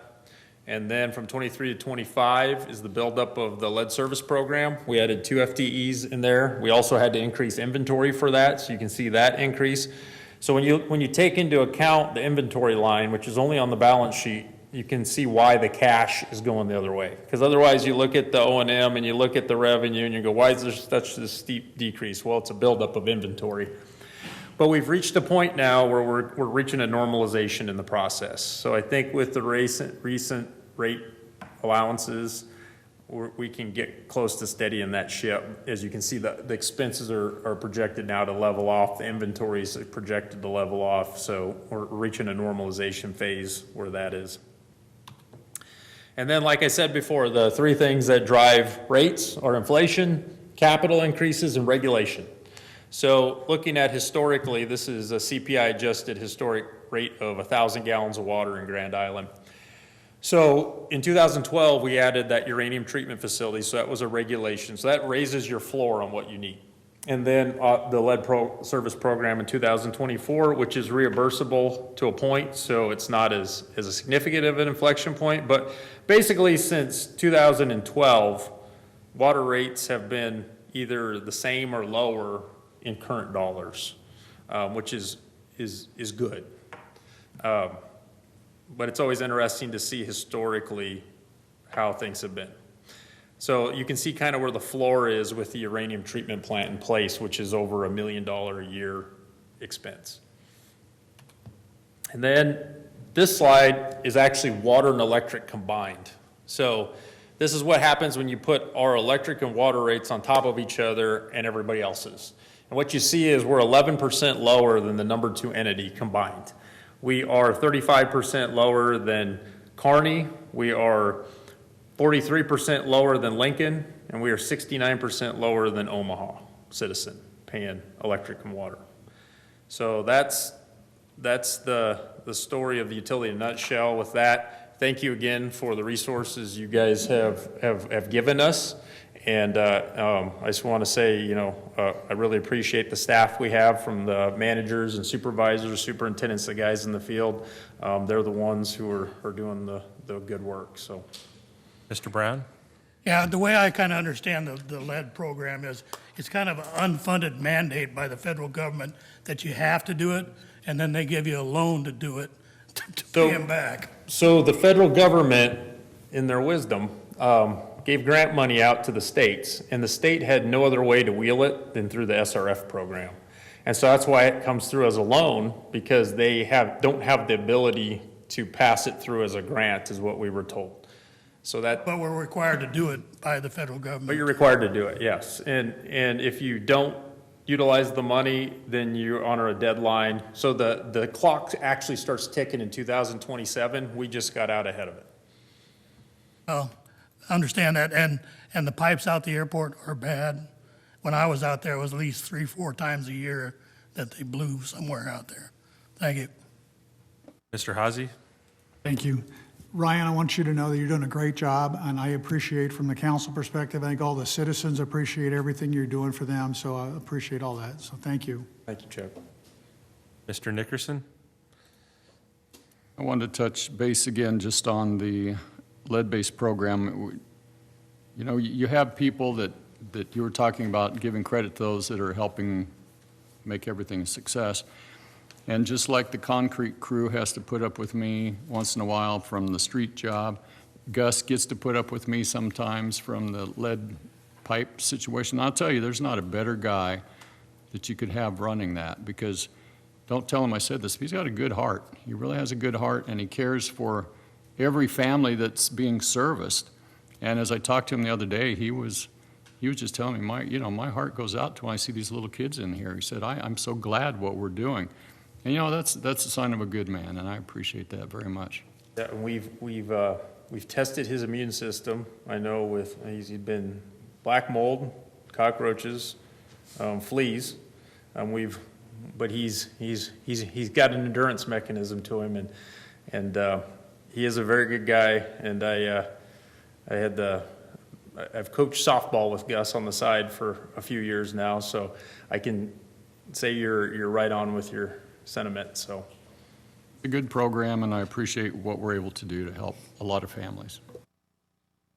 I think you have a good team over there, Ryan. Appreciate what you guys do in water, and even with the rate changes, we're still extremely competitive in the state, as you've shown. I think we have an obligation to get the lead out of the lines as well. Yes. No one wants that. And it's great that you can get it a 0% loan to do that. What is your total ETA until you think you could get 100% done with all of that, roughly? We're actually looking at, hopefully we can get the next draw, because Myers, those guys are amazing also. They go, and with the way they're going, like, it takes a while to get a program up and humming, to get all the pieces, and this year we're up and humming. So at this rate, I mean, I think that 6-7 years is probably realistic, or faster. It's just, weather dependent. Do you have a early winter, a late winter, stuff like that? Do they have to pull off or whatever? So, yeah. Appreciate everything they're doing. It sounds like they're making good progress as well, so thank you. Yeah. And on the water side, there are continuing regulations coming down. They're always finding new contaminants and new things. So as we watch those always have an effect, and just, they're out there. Mr. Nickerson? And this comment has nothing to do with your presentation. This is really for Patrick and maybe general overall discussion here from him. But it appears to me, based on what we've heard tonight, that, and we didn't really touch this on the police and the fire presentations, but it sounds like we're probably going to have the most accurate expense side budget than we've ever had. Is that a fair statement? Because I don't think we've ever heard the directive to true things up as tight as we have. I would say it's probably 95% trued up. Okay, so it's going to, those numbers are going to be pretty darn real. Yeah. I mean, those are the things, and that's, I don't think it was Ryan, but maybe it's the side over there with Keith, and maybe some of the things that you guys do. What's always bothered me, and this is all a budgeted number, and that kind of factors into the numbers that have to be set aside, is our estimates for a project. You know, engineer estimate was $500,000 for this. So 500,000 kind of has to be, you know, squirreled away for that. But when you get ready to bid it, you find out it was 320,000. So you got this difference of 180,000, and I know those, you can't be spot on those. How do we make sure we're doing a pretty good job, maybe a better job of those estimates? And a lot of them are pretty close, some of them are way far out. Is that just that's just the crapshoot you do anytime when you're planning something like that? Depends how unique the item is. So if it's something like an annual maintenance item, those are pretty easy to gauge. Now, if I have an item that's a niche item that needs to be worked on, well, with city rules, you can't just go out and say, hey, what's the price of that? I'm going to go bid it out. Tell me how you're going to do it. So you can ask so many questions, but because of procurement rules, you have to be careful. So obviously, the more bidders you have, the more you can streamline that in. If it's more of a niche item, it's sometimes a shot in the dark, that budgetary thing. And there's also items that, hey, I know that needs worked on, like for instance, our turbine work. Hey, we know you're going to have to do X, Y, Z. But when you get into it, we don't know what's all in there, right? And so when you get it, it depends on the item, I guess is what I'm saying. Some things are really easy, some are harder to gauge. Okay. Patrick. Brown? So departments are doing more and more of that. And so like, for example, which I didn't mention in finance budget presentation, is our accounting system, also known as an ERP. What we do is actually, we put an RFP out to get a gauge of, here's what it's going to cost, so that when we come to council and here's a project, we're pretty darn close because we've got our RFPs done. It's all good, and I'm really glad to hear that we're really trying to tighten things up, just because that's the reality of our budget, and then those changes are the real changes that we need to make in the future, and those costs will go up. And some of these operating costs that are they're coming down because hopefully they're trued up. I don't know how much of it we've challenged ourselves to make better, but it's still a good place to be to know that this is pretty darn close to what it's really costing us to run this. And we don't have a little fluff in there. And I understand the fluff. I was a manager for years. I understand that part of stuff. But this year, I think, is going to be so important for us to know those numbers as accurately as possible to make the best decisions going forward. And of course, this is an enterprise fund. It's different from all the other things we'll be talking about, but the same principles would apply as well for good management. We've tried to ongoingly educate the middle and middle level supervisors. And by that, I mean, so every month, every supervisor gets a printout of the overtime in their group, and it's shown against the last 2 years. So they have 3 years worth of data to compare it, because you need three makes a trend, 2 can be an anomaly, 3's a consistency. So anyway, they get 3 trends, they get all employees, and then basically they can see, like, is it going off the tracks? And maybe you had a storm, right? Maybe you had a big storm and that's why your overhead line's up. But we ask the question, and then they either have an answer or we make operational adjustments. Another one they get every month is their capital expenditures and where they're at for the year. So every month we send out to every supervisor for their division how much they've spent and what their budget is, so they can continually track it. So it's been a good process. We try to put analytics to as much as we can and put it in the hands so that instead of the budget just being this magic thing, they actually feel invested in their budget. So. Very good. Good tools. Thank you, Ryan. Anyone else? Then we are adjourned. Thank you.